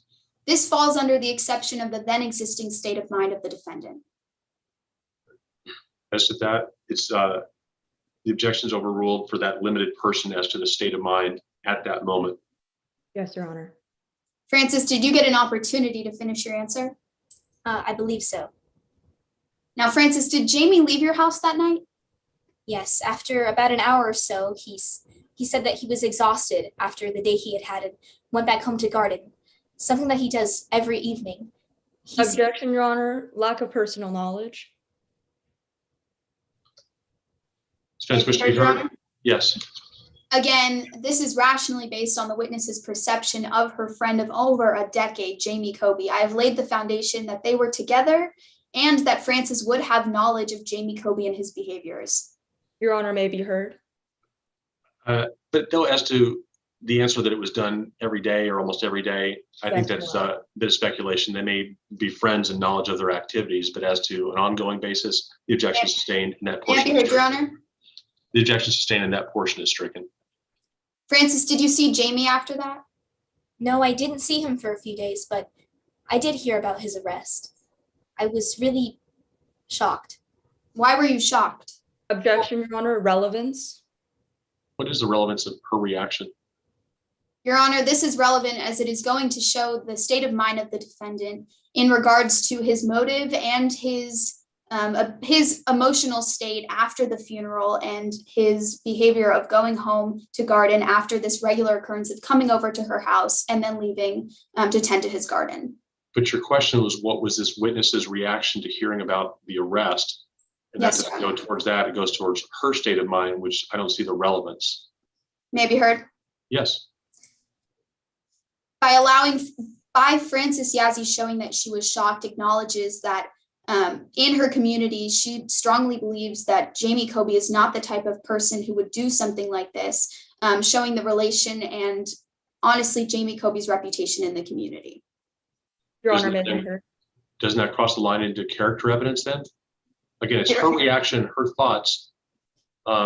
That's great, but it's not relevant to these proceedings. It's improper character evidence. Your Honor, as the defense, we are allowed to bring in character evidence of our own defendant. Okay, but as to her reaction, her beliefs, not the community. Okay, Your Honor, I can re-ask my question in regards to. Let's clarify that, please. Francis, in your opinion, why were you shocked by the arrest of Jamie Cobey? Well, Your Honor, leading question. Overruled. Well, based on our decade of friendship and in my opinion, Jamie is peaceful and just not the kind of person that would hurt a soul. Thank you, Your Honor. No further questions at this time. Cross-examination. Yes, Your Honor. Good evening, Ms. Yazzie. Good evening. Now, on occasions, you had witnessed Mr. Eric Smith shutting off the defendant's power. Isn't that correct? That's right. And being the good-natured friend you are, you asked the defendant about this, didn't you? I did, yes. And when prompted, the defendant said that he was handling it, didn't he? He did say that, yes. Now, Ms. Yazzie, you and the defendant are good friends, aren't you? We're best friends, that's right. In fact, your friendship lasts over a decade, isn't that correct? That's true, yes. And there were even talks of going into business together? Well, he was employed at my restaurant before the quarantine, but we did talk about going into business together afterwards. Right, and as you mentioned on direct examination, you guys would hang out in the evenings, isn't that correct? At around 4, that's right. Over a cup of tea after the defendant was finished taking care of his mother? Yes. In fact, on the emotional day of the defendant's mother's funeral, he chose to spend time with you, isn't that correct? That's right. Well, he definitely needed a friend after that. And when he came over, he seemed to be in an agitated state? Yes, this was because of the argument between him and Eric. Objection, Your Honor, lack of personal knowledge. This calls for speculation. That portion is stricken. Yes, Your Honor. Now, Ms. Yazzie, from the day of the defendant's mother's funeral to the day that Eric Smith died, you didn't even see the defendant once. Isn't that correct? No, excuse me, yes, that's right. Thank you, Ms. Yazzie. Your Honor, I have no further questions at this time. Any redirect of your witness? None, Your Honor. May this witness be excused? Yes, thank you, Ms. Yazzie. You're Thank you. excused. Further witnesses or evidence on behalf of the defense? Yes, Your Honor, the defense would like to call Jamie Cobey to the witness stand. And we have opposing counsel when you're ready. Thank you. Good evening, Mr. Cobey. Good evening. Would you please introduce yourself to the court? My name is Jamie Cobey. Mr. Cobey, I have to ask you, did you plant the snake that killed Eric Smith? No, I didn't. I may not have liked Eric, but I certainly would have never done something like that. Let's take a step back, Mr. Cobey. When did you first move to Raptor Road? About 10 years ago. Did you live with anyone? I lived with my mom. She had a lot of pre-existing health conditions, so I took care of her. Well, if your mother had to be taken care of, how did you make money? I used to be a waiter at the Blue Agave until I lost my job due to COVID. So I decided to take up my passion of xeriscaping full time. It never actually really worked out that well. Did you know Eric Smith? Yes, I did. How did you know him? He was my landlord. What was your relationship like with Eric Smith? We didn't really get along very well. We often got into a few disputes. Can you give the court an example of one of these disputes? Eric never really fixed anything that I asked him to. He often walked into my house unannounced, and he would play really loud music in the morning that upset my mom. Did it ever escalate? Yeah, I called the police one time, but nothing ever really came of it. So I got really upset and I kind of snapped. You snapped? What did you do? I left dried coyote scat on his doorstep. And I'm so embarrassed by this. I should have never done something like this. It was wrong of me. Did Smith do anything else to affect you or your mother's lives? Objection, Your Honor, vague and ambiguous as to anything else. May I be heard, Your Honor? If you can clarify, just narrow your question down if you would. Yes, Your Honor. Did Eric Smith do anything else regarding the disputes you mentioned, like turning off your utilities after this incident? Yes, he actually turned off my power and water multiple times. And this was really dangerous because my mom relied on an oxygen machine. So when he shut off our power, it sent her into cardiac arrest. What happened next? Well, I decided to drive her to the hospital, but on the way, she passed away. Do you blame Smith for your mother's death? I was angry with Eric, but I don't blame him entirely. Did you hold a funeral for your mother? Yes, I did. Did anything significant happen at that funeral? Yes, Eric came to the funeral uninvited. Did Eric say anything to you at this funeral? Objection, Your Honor. The question calls for hearsay. May I make an offer of proof, Your Honor? Please. This is hearsay, or excuse me, it's not hearsay, Your Honor. It's not being admitted for the truth of the matter asserted, rather the effect on the listener, which in this scenario would be Jamie Cobey. I'll allow it for that limited purpose, but I will not accept it for the truth. So the objection is overruled. Thank you, Your Honor. Did Eric say anything to you at the funeral? He asked me when I was moving out, and I knew this was really wrong, so it made me upset. Where did you go after the funeral? I went to my friend Francis's house. We often had tea and talked, so I thought it was a good place to unwind. Did you do anything else to calm down? Yes, I did. I went home and gardened after. Usually after a long, stressful day, it helps me to calm down. I want to direct you to the morning of April 29th. What did you do that morning? I went to go drop off some of my rent in Eric's mailbox. Did you bring anything with you to the mailbox? Yes, I brought my rent, $48 in cash. I brought my empty animal trap and my gardening tools. I'd like to direct you to the next morning, April 30th. What did you do that morning? I went to go put up for sale some of my gardening tools because I needed money to pay for my mother's funeral. Finally, Mr. Cobey, did you have anything to do with the death of Eric Smith? No, I didn't. Thank you. No further questions, Your Honor.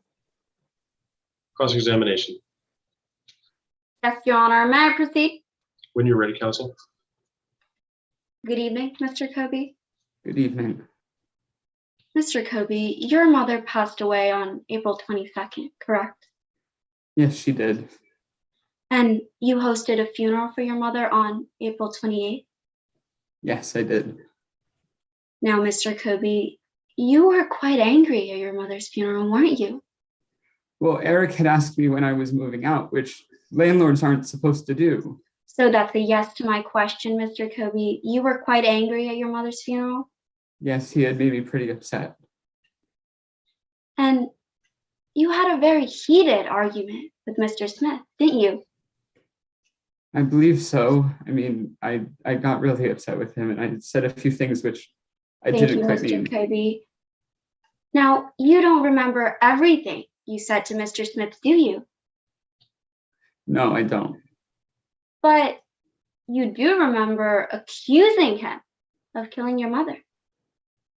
I regret having said that. So that's a yes to my question, Mr. Cobey? Yes, it is. Now, the very next day, Mr. Cobey, you walked over to Eric Smith's mailbox, didn't you? Yes, to drop off my rent. Right, Mr. Cobey, to drop off the rent. And yet that envelope with the rent was never found, was it? Objection, Your Honor, calls for speculation. Your Honor, may I be heard? As a speculation, will rely on the state of the testimony. So on those grounds, the objection's overruled. May I be heard, Your Honor? As a speculation, go ahead. Your Honor, counsel is asking my witness to answer as to that the envelope that his rent was in was never found.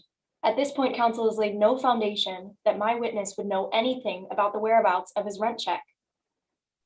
Your Honor, may I Okay. be heard? We'll accept it for the state of the evidence about what was found. We've heard testimony about the rent checks. So as far as the speculation, again, it's overruled. Right, Mr. Cobey, could you answer the question? To your knowledge, the envelope with your rent was never found, was it? I was informed after my arrest. Right, so that's a yes to my question? Yes. And while you were at the mailbox, Mr. Cobey, you were holding a humane animal trap and a gardening tool bag, correct? Yes, the animal trap was empty. Mr. Cobey, could you take a look at Exhibit E? Yes. Is this your humane animal trap? Yes, it is. And the very next day, on April 30th, you decided to sell those gardening tools, didn't you? I needed to pay for my mother's funeral, so I did. Right. Yet this sale took place more than a week after your mother's death, didn't it? Well, I hadn't heard about the funeral costs yet, and it was a lot more expensive So than I that's thought. a yes to my question, Mr. Cobey. The sale took place more than a week after your mother's death, Yes. but only one day after Eric Smith was bitten by a rattlesnake? To my knowledge, yes. Thank you, Mr. Cobey. No further questions, Your Honor. Any redirect of your witness Yes, Your Honor. May I proceed? when you're ready. Now, Mr. Cobey, how did the death of your mother affect you? I was really sad and, of course, very upset. I had lost my mother, but I was grieving, and you know, it was only a matter of time. She hadn't had that much time left. She was very sick. I was just very sad. Thank you, Mr. Cobey. No further questions, Your Honor. May the witness be excused? Yes, Mr. Cobey, thank you, sir. Any additional witnesses or evidence on behalf of the defense? Yes, Your Honor. The defense would like to call Ms. Dani Emling to the stand. We have the witness and opposing counsel when you're ready. Your Honor, before we begin, the defense would like to request for a time check remaining for direct examination. The defense has 2 minutes and 41 seconds remaining for direct examination, and the prosecution has 4 minutes and 21 seconds remaining. Thank you. Your Honor, may I proceed? When you're ready. Good evening, Ms. Emling. Good evening. Could you briefly introduce yourself to the court? Hello, my name is Dani Emling. I moved here a decade ago from New York City. Now, Ms. Emling, why exactly did you move to Burnsley County? Well, I'm not exactly much of a people person.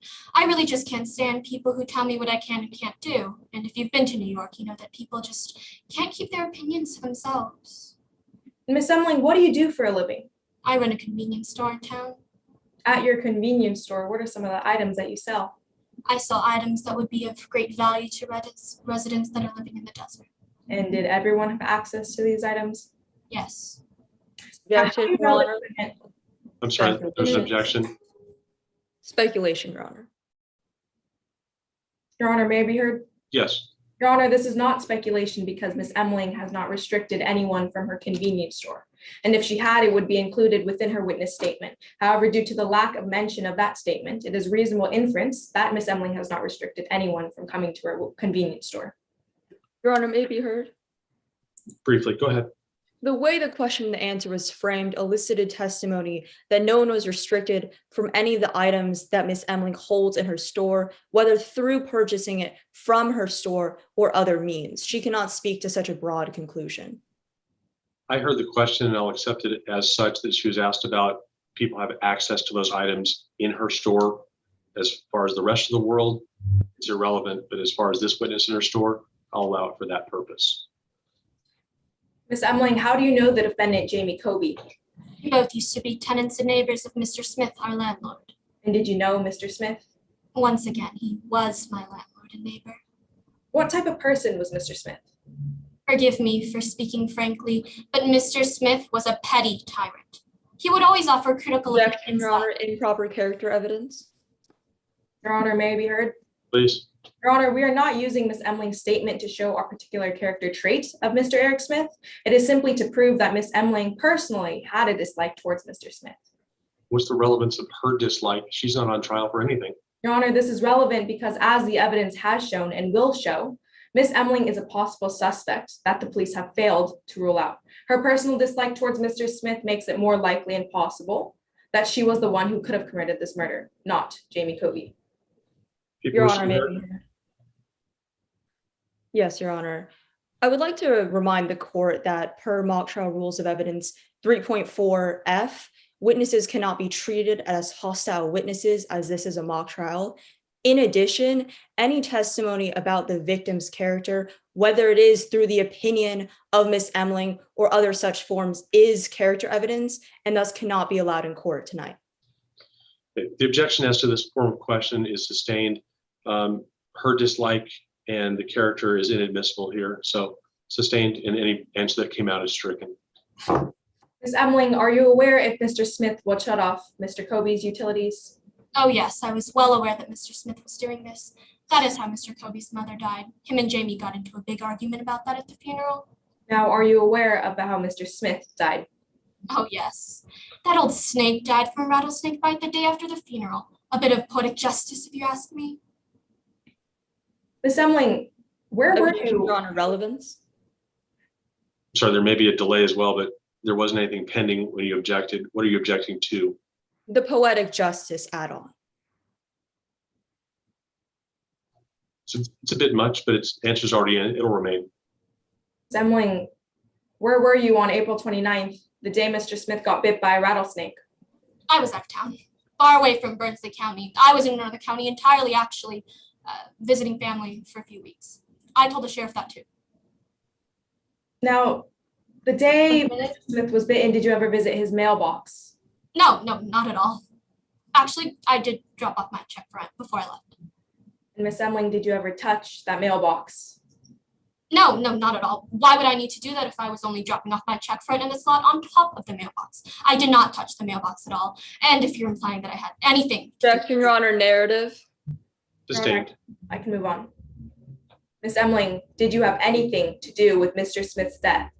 No, of course not. I have an alibi. Remember? 30 seconds. Thank you, Ms. Emling. No further questions, Your Honor. Cross-examination. Yes, Your Honor. Good evening, Ms. Emling. Good evening. Ms. Emling, as far as you know, all of Mr. Smith's tenants pay their rent via check. Isn't that correct? As to my knowledge, I suppose, yes. And the defendant is one of these tenants? Yes.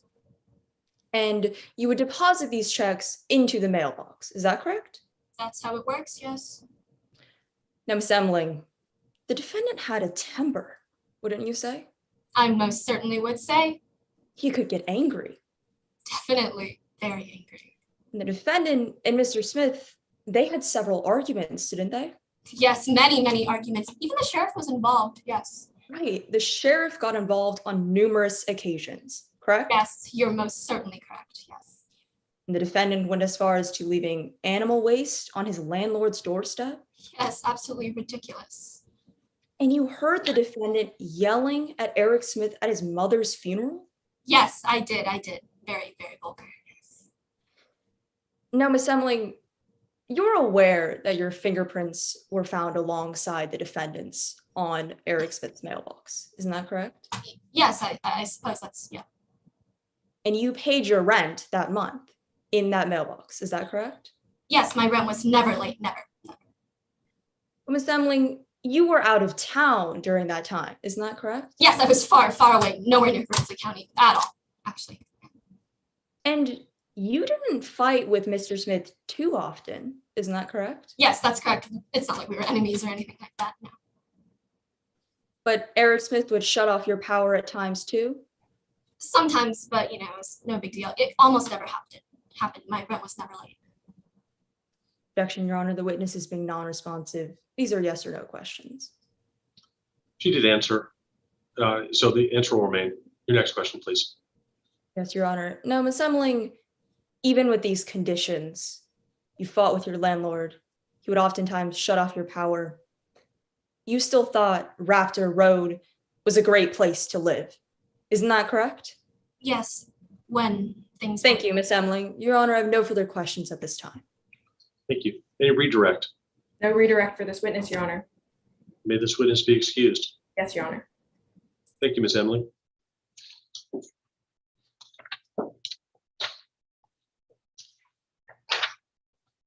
Any additional witnesses on behalf of the defense? None, Your Honor. The defense rests. Thank you. All right, that concludes the evidence. As far as the testimony, evidence has been introduced by way of exhibits, so those are received by the court. And at this time, we're ready for closing arguments if counsel are ready. On behalf of the people, would you like to give a closing argument in this case? Yes, Your Honor. May I proceed? Yes, sir, when you're ready. We all grew up hearing the phrase, 2 wrongs don't make a right. It's a simple childhood lesson. But it's one that the defendant, Jamie Cobey, blatantly disregarded. The defendant took justice into his own hands and murdered Eric Smith. And the people have proven this beyond a reasonable doubt. Because, Your Honor, Mr. Smith was not a perfect man. We heard from witnesses tonight, such as Miss Dani Emling, that he would play loud music or shut off utilities. However, the fact remains that the defendant reacted disproportionately. The defendant told Francis Yazzie that he was handling it by continually and aggressively escalating conflicts with Mr. Smith. It even got to the point that the sheriff's department was called numerous times. But even Toni Garrett, the deputy who responded to these calls, felt that the defendant was out of line. Mr. Smith was even afraid that the defendant was breaking into his home. But then, Your Honor, this escalating conflict turned to tragedy. On April 22nd, the defendant's mother died due to Mr. Smith shutting off the power. And Your Honor, while any person would feel for Mr. Cobey in his time of grief, they would not condone his willful, deliberate, and premeditated killing of Eric Smith. but the defendant felt justified. To him, this was an eye for an eye, a life for a life. The defendant blamed Mr. Smith for his mother's death, and so he made a decision. Ms. Edwards told us what that decision was. I am going to kill him. And we've heard from multiple witnesses tonight that the defendant cools off after arguments. And that's exactly what he did on that night. The defendant went home, cooled off, and laid his trap. This was no crime of passion, Your Honor. This was cold and calculated murder. The defendant already had all of the equipment he needed: a humane animal trap, animal handling gloves, and boots. Just like Terry Edwards, the defendant knew that snakes were more active at dusk. In fact, he was counting on it. Ms. Angel Russell told us that the defendant walked out to Mr. Smith's mailbox, gardening bag and cage in hand. He took the snake and placed it into the mailbox that he knew Mr. Smith had to open. I am going to kill him. With these words, Your Honor, the defendant undeniably demonstrated malice aforethought. His intentions were made clear. That is the very definition of express malice, Your Honor. And there was no lawful justification for the defendant's actions. This was revenge-driven murder. With these facts, the people have satisfied all elements of CalCrim 520. That the defendant placed the snake into Eric Smith's mailbox, that he had the state of mind of malice aforethought, and that he had no lawful justification for this act. The defendant made the willful and deliberate decision to kill Eric Smith, just as described in CalCrim 521. Your Honor, there is no reasonable doubt that this murder was also premeditated. It required planning. The defendant made sure that he had the right equipment and experience.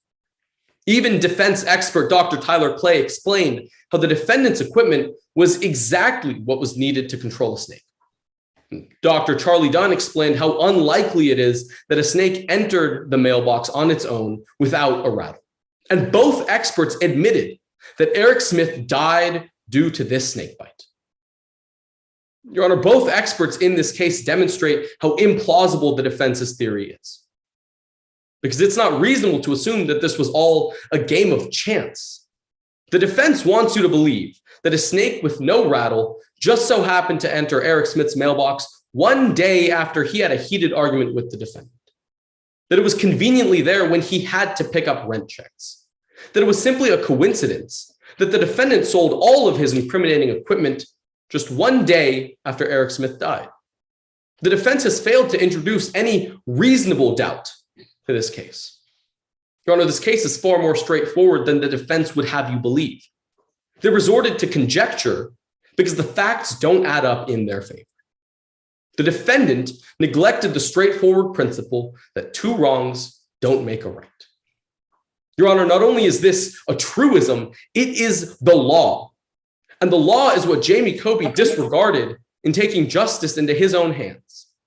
Your Honor, we cannot condone the defendant's bid for revenge. We are rational people. And when we look towards the evidence, we see one reasonable conclusion. The defendant committed a willful, deliberate, and premeditated murder. And the people request that the court render the only verdict supported by the evidence, finding Jamie Cobey guilty. Thank you. Thank you, counsel.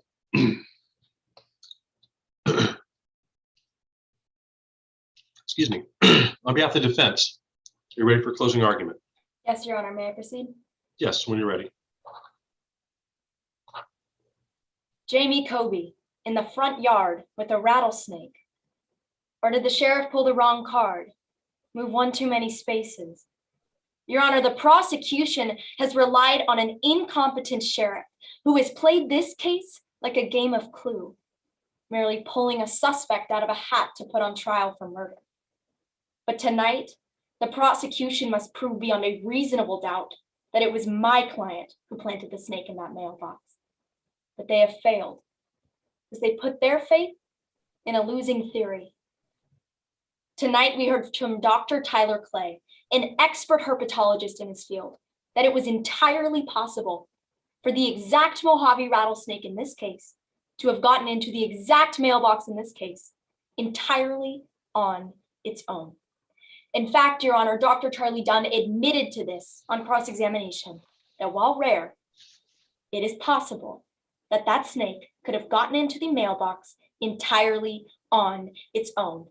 If the prosecution has immediately failed to prove that this snake was a weapon in the first place, then immediately they have lost their case. But even if the court believes tonight that the prosecution has proven beyond a reasonable doubt that that snake was planted in that mailbox, we heard from Francis Yazzie and Terry Edwards that Eric Smith was a cruel landlord. He would shut off his tenants' power just to show that he could, to show he had power over them. This gave way for more than one tenant on Raptor Road to have a motive for murder. In fact, Your Honor, all the evidence the prosecution holds against my client is not only circumstantial, but can be applied to other desert residents in this case.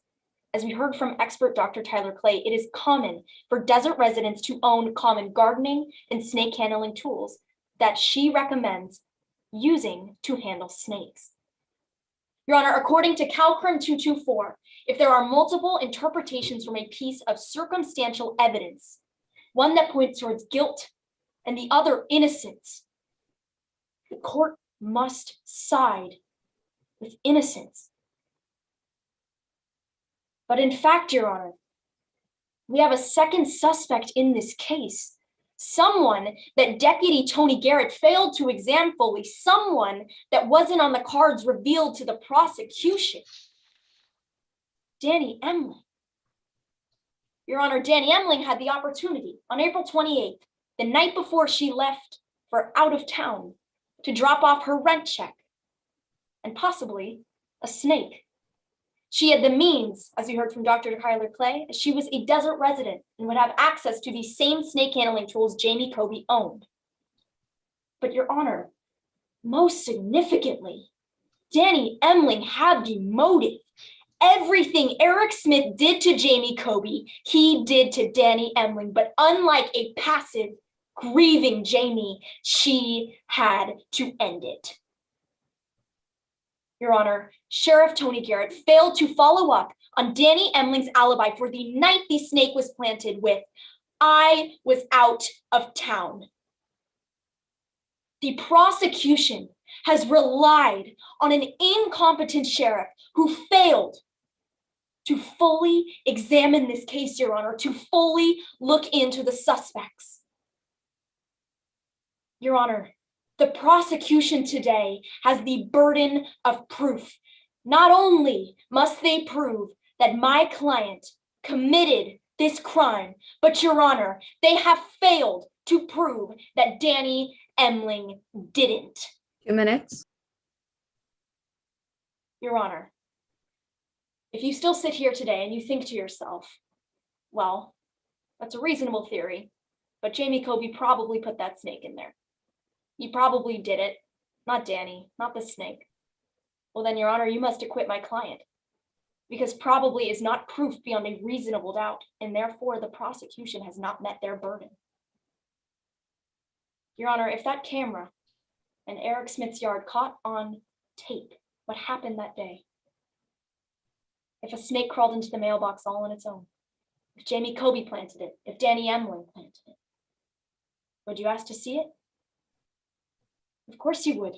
It's evidence. It shows us what happened. But that means that the prosecution has improved their case beyond a reasonable doubt.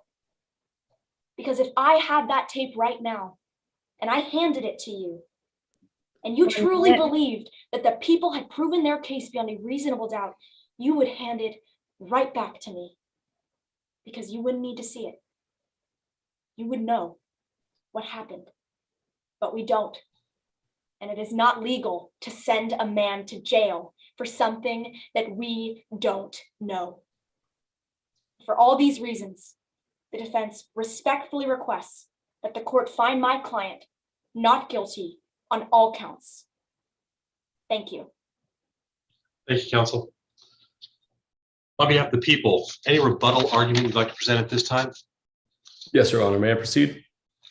Yes, sir, when you're ready. Your Honor, this case is not a game. It's not a murder mystery. It's real life with real consequences.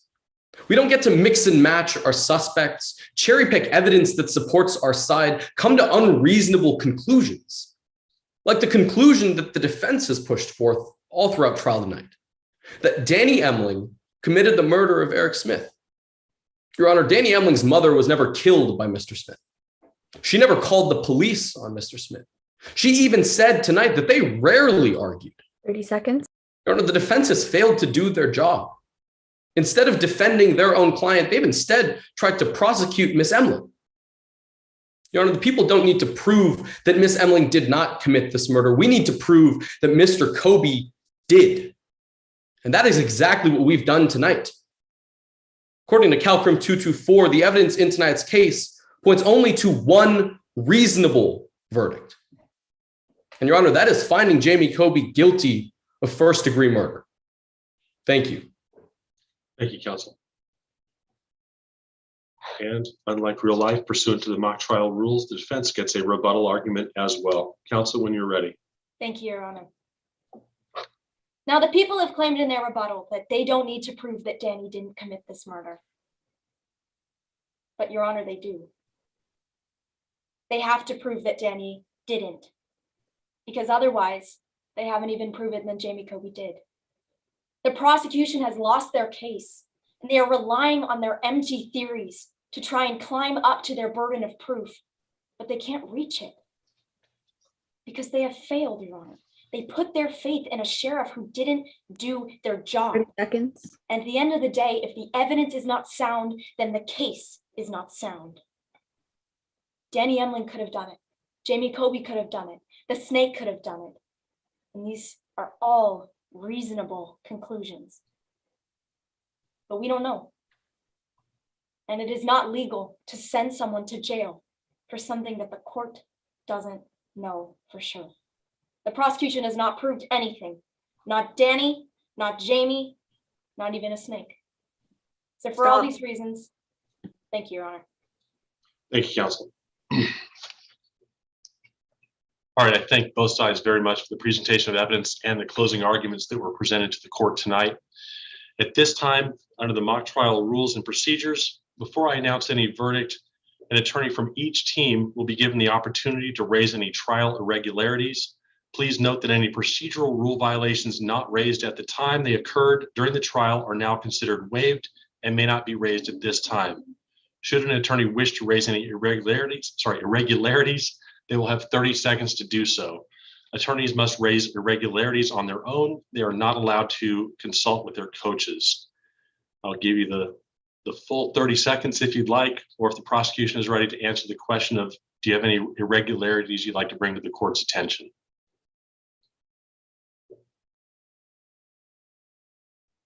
Nothing from the people, Your Honor. Thank you very much. Same question to the defense. I'll give you the full 30 seconds if you need it. Otherwise, if you're ready to respond. Nothing from the defense, Your Honor. Thank you very much. All right. So this is the time for the rendering of the verdict in this case. I have listened carefully to the evidence presented as well as the arguments of counsel. And I do have to say that the loss of life, whether it be the defendant's mother, which sounds to be tragic, maybe criminal. The question now is whether or not the people have proven their case. Is their theory reasonable? Absolutely. Does it have flaws? Absolutely. Are those flaws enough to raise doubt in the court's opinion? They've certainly proven motive. Loss of one's mother is more than enough motive for revenge killing. I agree with that. Have they proven opportunity? There's a mailbox, there's the snake, and lo and behold, there's the defendant around the same time. Have they proven that beyond a reasonable doubt? Or is there another side to this story that gives the court cause for concern? And that's where I have to land. In looking at whether or not this slot in the mailbox, given the expert testimonies on both sides as to what happened in this case, and ultimately it comes down to the question of how did that snake get in the mailbox? Did the defendant place it there, or did it get in there naturally? So in light of all of that, I have to look at both sides of it. It's not the defendant's burden to prove his innocence. It's up to the people to prove their case. And if they fail to do so by any doubt raised by the defense or a failure on behalf of the prosecution, then the verdict must be not guilty. In this case, although there's certainly ample motive, revenge, and even statements that might insinuate the defendant was angry enough to kill, the people have failed to prove that the defendant took those fatal steps that led to the death of Mr. Smith. So based on that, my verdict is not guilty as to all charges as to the defendant. The verdict doesn't have a thing to do with the scores. That's how I rule in this case, however. I thank both sides very much for the presentation. I would now invite our judge and attorney scorers to exit to the scoring room and start doing their thing behind the scenes as everyone sits here and sweats in the room. I'd invite all witnesses and attorneys to come on in. While they're doing their scoring, I get a chance to talk to you. So I get to go first. The perks of sitting here and just having to sweat my brow off, ruling on these objections. Holy cow. All right, they're rendering their scores. They're linking up satellites. They have computers working, all that stuff. So I don't know what's going on in that room. I'm just ruling on this. I love this. Like I said, I didn't have a chance to do this as a high school student. And I'm sure that the attorney and judge scores and everyone who's seen your competition along the way to get you here will tell you any one of you could go and apply for a job fresh out of high school and be attorneys. So let's just skip that whole law school thing. Let's skip that pesky bar exam. Let's get you hired right down the street. What do you think? Just curious, who wants to go into law? Is this just a thing to do or actually want to go into law? A couple of wavering hands, a couple of definites, some firm maybes, and people are not even moving their hands at all. Got it. I will say, Mr. Kawani, if you choose to go into law, you've got a future in it, sir. That or politics, I will say. Ms. Brandman, Mr. Schwartz, he is the public defender in Orange County. He would either hire you to be an attorney or hire you to train his attorneys. Or as we do in ASL, we'll give it the silent applause there. So I'm not going to go individually over your performances other than just to say it was phenomenal. Are my pretrial attorneys up here as well? You are. There you are. I love that portion of it because it's always something that's in my wheelhouse, having practiced on both sides, having been an officer, having taught at the academy, and now ruling on motions to suppress evidence just in general in felony cases and in trials. Those are the things that I hang my hat on. That's my meat and potatoes. So I enjoy it. I love flinging the questions to you. I had some softball questions that I quickly crossed off because I thought that'd be a waste of your time. Let's go ahead and dive right into it. And without missing a beat, you guys handled it very well. I appreciate it. You focused on the core issues and stuck to it. Where did the time go? I mean, it's 4 minutes, all of a sudden 2 minutes. What? I wanted more time to mess with you. So sorry. But I did find this to be awesome. You've heard it before. The amount of time and effort you put to get into this, it clearly shows. And I will say, Mr. Cobey / Mr. Gray, were those tears, sir? Were those actual tears? Yes, those were. All right. Are you so moved or are you that good in your skills? It is up to your honor to decide. You take the fifth, attaboy. Yeah. Again, just like your colleague there can go work for Mr. Schwartz and talk about how to do closing arguments and just stare into the soul of whoever's trying to decide this case. You also could probably have a job as a professional witness coach, just that one little glistening tear without even trying to wipe it off. Bravo, sir. And, oddly enough, I normally don't like the theatrics, but your voice cracked just enough. You seem like the guy who was just cast for this role, just cast from the right mold to be there, to be that guy with a waver in his voice as though he's there accused of this. Oh my God, I lost my mother. Now I'm fighting for my own life. So all around, I have no criticisms. You guys wouldn't be in the finals if there were criticisms. It's only compliments. It's just a matter of how many pages do I go back in my notes to find those things. But I enjoyed it. You guys sank into your roles, whatever they were. You knew your objections. Just from a trial perspective, you dove right into it. It was phenomenal. You stayed in character as far as who you were, respectful to the court, and still responded to the slings and arrows of your co-counsel or your opposing counsel. So bravo. I'm tap dancing and stalling, but I see folks coming back in now. So I think Judge Miller, you came in first. I'll allow you to give any feedback you'd like to at this time. But again, on behalf of myself and myself only, thank you for having me. I enjoyed it. It was Judge an Miller. honor and a privilege. Any of you can step into my courtroom or my hearing room at any time. You guys were phenomenal. You didn't back down. There were objections and you argued them to the extent the judge let you do it, which he did let you argue a lot of the objections. And you didn't back down. I literally, I only have, I think, one criticism, and that is if you get a chance on redirect to have the last word, have the last word. You had enough time, even if it's only one question, just have that ready, kind of like your rebuttal arguments that you have ready for that 1 minute. Just ask that last question. And that, otherwise, it was phenomenal. You guys were terrific, and I echo Commissioner Dunn's comments that I did hear most of. So I have nothing else to say. None of the judges here or attorneys are shy. Unmute and jump in there. Now you are shy. Judge Apkarian, you're leaning towards the microphone. I am. I missed a lot of Commissioner Dean's comments, so I apologize if I'm repeating what you have already heard. But both teams did a phenomenal job. I cannot commend you enough. Whoever goes on to represent the county statewide is without a doubt gonna hold their own. I just want to compliment specifically I think it's Daisy and Neha on the pretrial motions. You guys killed it. Commissioner Dane is who I like to call a hot bench. I mean, he is firing off those questions. And I honestly was starting to sweat remembering doing moot court in law school. And I'm like, oh God, please stop asking me questions. I have a script. I have this thing I'm trying to get through. Stop interrupting me. Like, okay, if you just let me finish, I will get to the answer before you ask the question. But he did his job and you guys absolutely did yours. And unflappable is how I would describe both of you. And you knew the cases, you knew your argument, you know, he was tough on each of you. And honestly, it just showed how much you shined.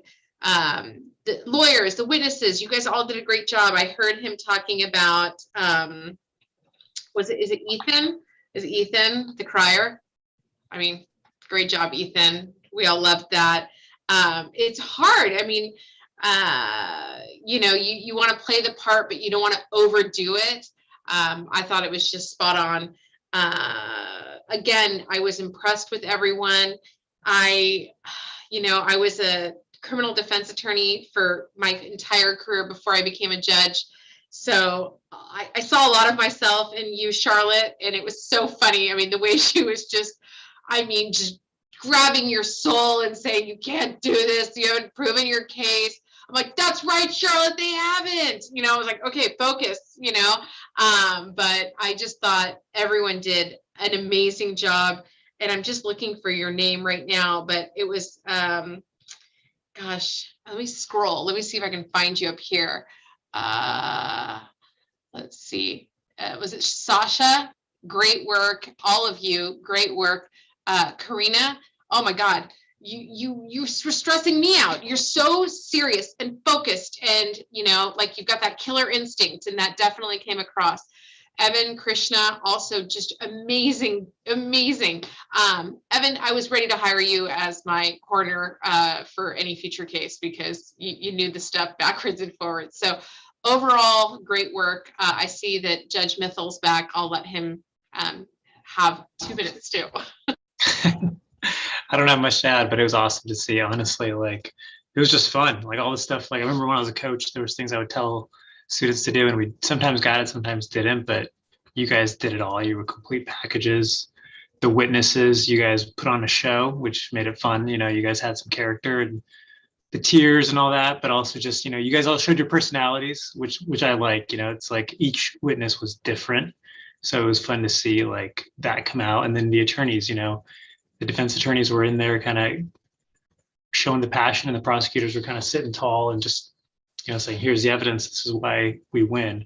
And so you guys played those parts really well.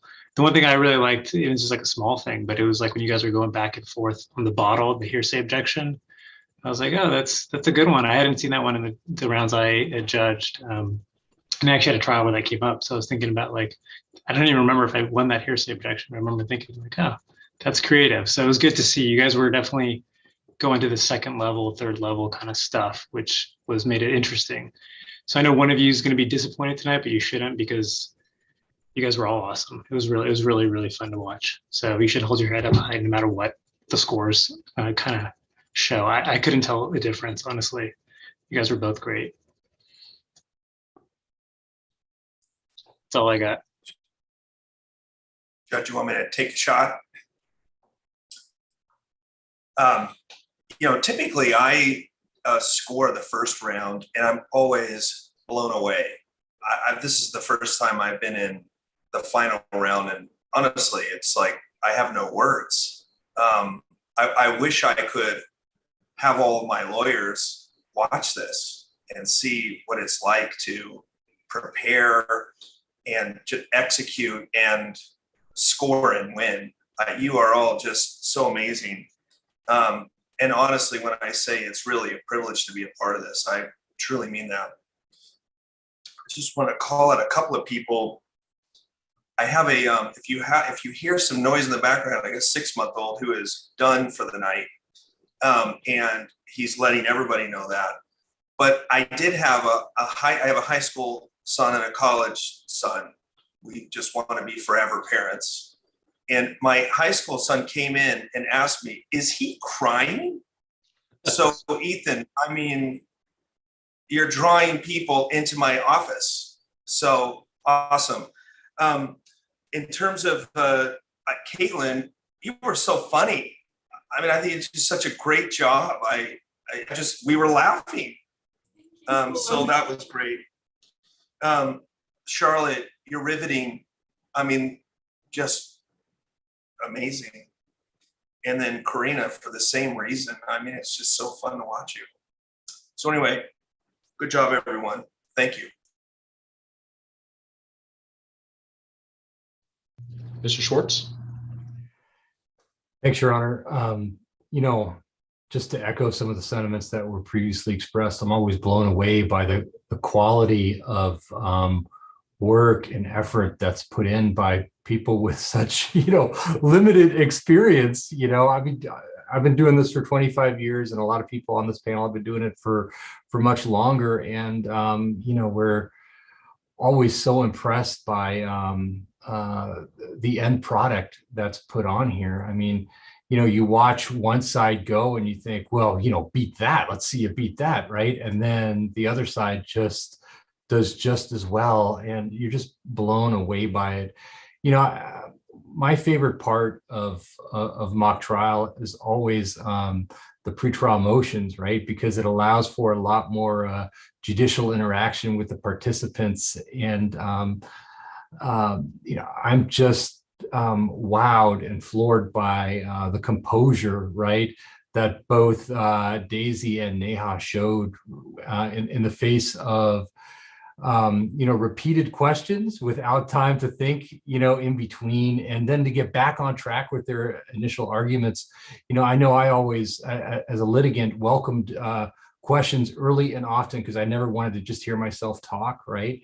But it does require, a skill set that is impressive on anybody, but incredibly impressive on high schoolers, right? So I just got to say, what I saw tonight, I'm just completely blown away by. And regardless of results here, regardless of who ultimately gets the higher scores, I mean, it's hard for me to pick a winner, right? And that's just because both sides are completely impressive. And I just got to say, great job to both, and you're all winners tonight. and Judge Larsch. Hey guys, I am amazed at how well each of you did in the places. A couple of people I want to call out specifically on, I've got to find the names and I'm sorry because I was slow. Toni, Garrett, Aiden, Christy. Aiden, you testified like most detectives testify when I've been in trial. They came in, you had the same kind of casual approach. I was so impressed. I thought, this guy's a cop. He's been a cop for a long while. You did an excellent job in that. And then I want to call out on, I think it was Evan Cho. Evan, I thought you were a doctor when you testified. The way you came in a way that gave you a bit of credibility. And I thought that was really good. Daisy, you were incredible. Judge Dane is a tough, hard-charging judge. He won't let you get through much. And I thought as soon as you started, he was right up and going, and you answered every question with such poise. And then you went right to the cases. Not one of you were tripped up on the cases. And I thought that was very, very good.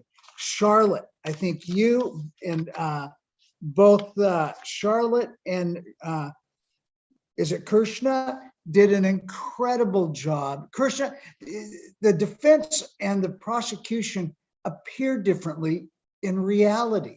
They're just, the prosecution is just matter of fact a lot of times. And you just weren't, harmed in any way. You just matter of fact, this, may I be heard? Can I go here? Let me judge. And you knew what was happening and you objected at the right times. Charlotte, you caused me to believe in the case. Now, I don't know how well I felt about it. I like the idea of, clue, but when you're talking about death, you need to get away from the game playing a little bit and say, hey, someone's died. How do we deal with this? And but I thought you both caused me to believe that you believed in your cases. And I thought that was very, very helpful. And it was Porvy. When you asked questions, you did an excellent job of just leading when you weren't supposed to be leading. And you walked them down the path, kind of suggesting where they were going to go, but not supposed to do that. And you did such a good job. We all walked down the path with you. So I thought you did very, very well.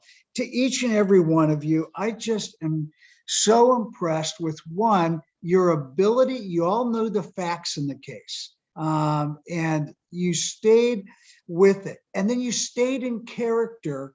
Caitlin, when they said they were cracking up, you were the other person that they were trying to point the finger at, and you knew that was the job for the team, and you wouldn't let them get away from that. And I thought you did excellent on that. So to each and every one of you, if you come down to the Orange County Superior Court tomorrow, we'll put you to work. You did an excellent job, and we have a place at the Orange County Superior Court in the future for each and every one of you. Good job. Thank you, Judge Larsch, and Judge Sherman has joined us as well. Yeah, I see that the chair is back, so I'm sure you want to hear the verdict, but I'll just say that everybody did a great job. I'm on board with everybody complimenting Ethan with his emotional testimony and great openings and closings and pretrial arguments. You guys really knew your stuff, and very calm in the face of fire by the presiding judge on those pretrial motion questions. So well done, and congratulations to whoever wins and represents the county at the state tournament.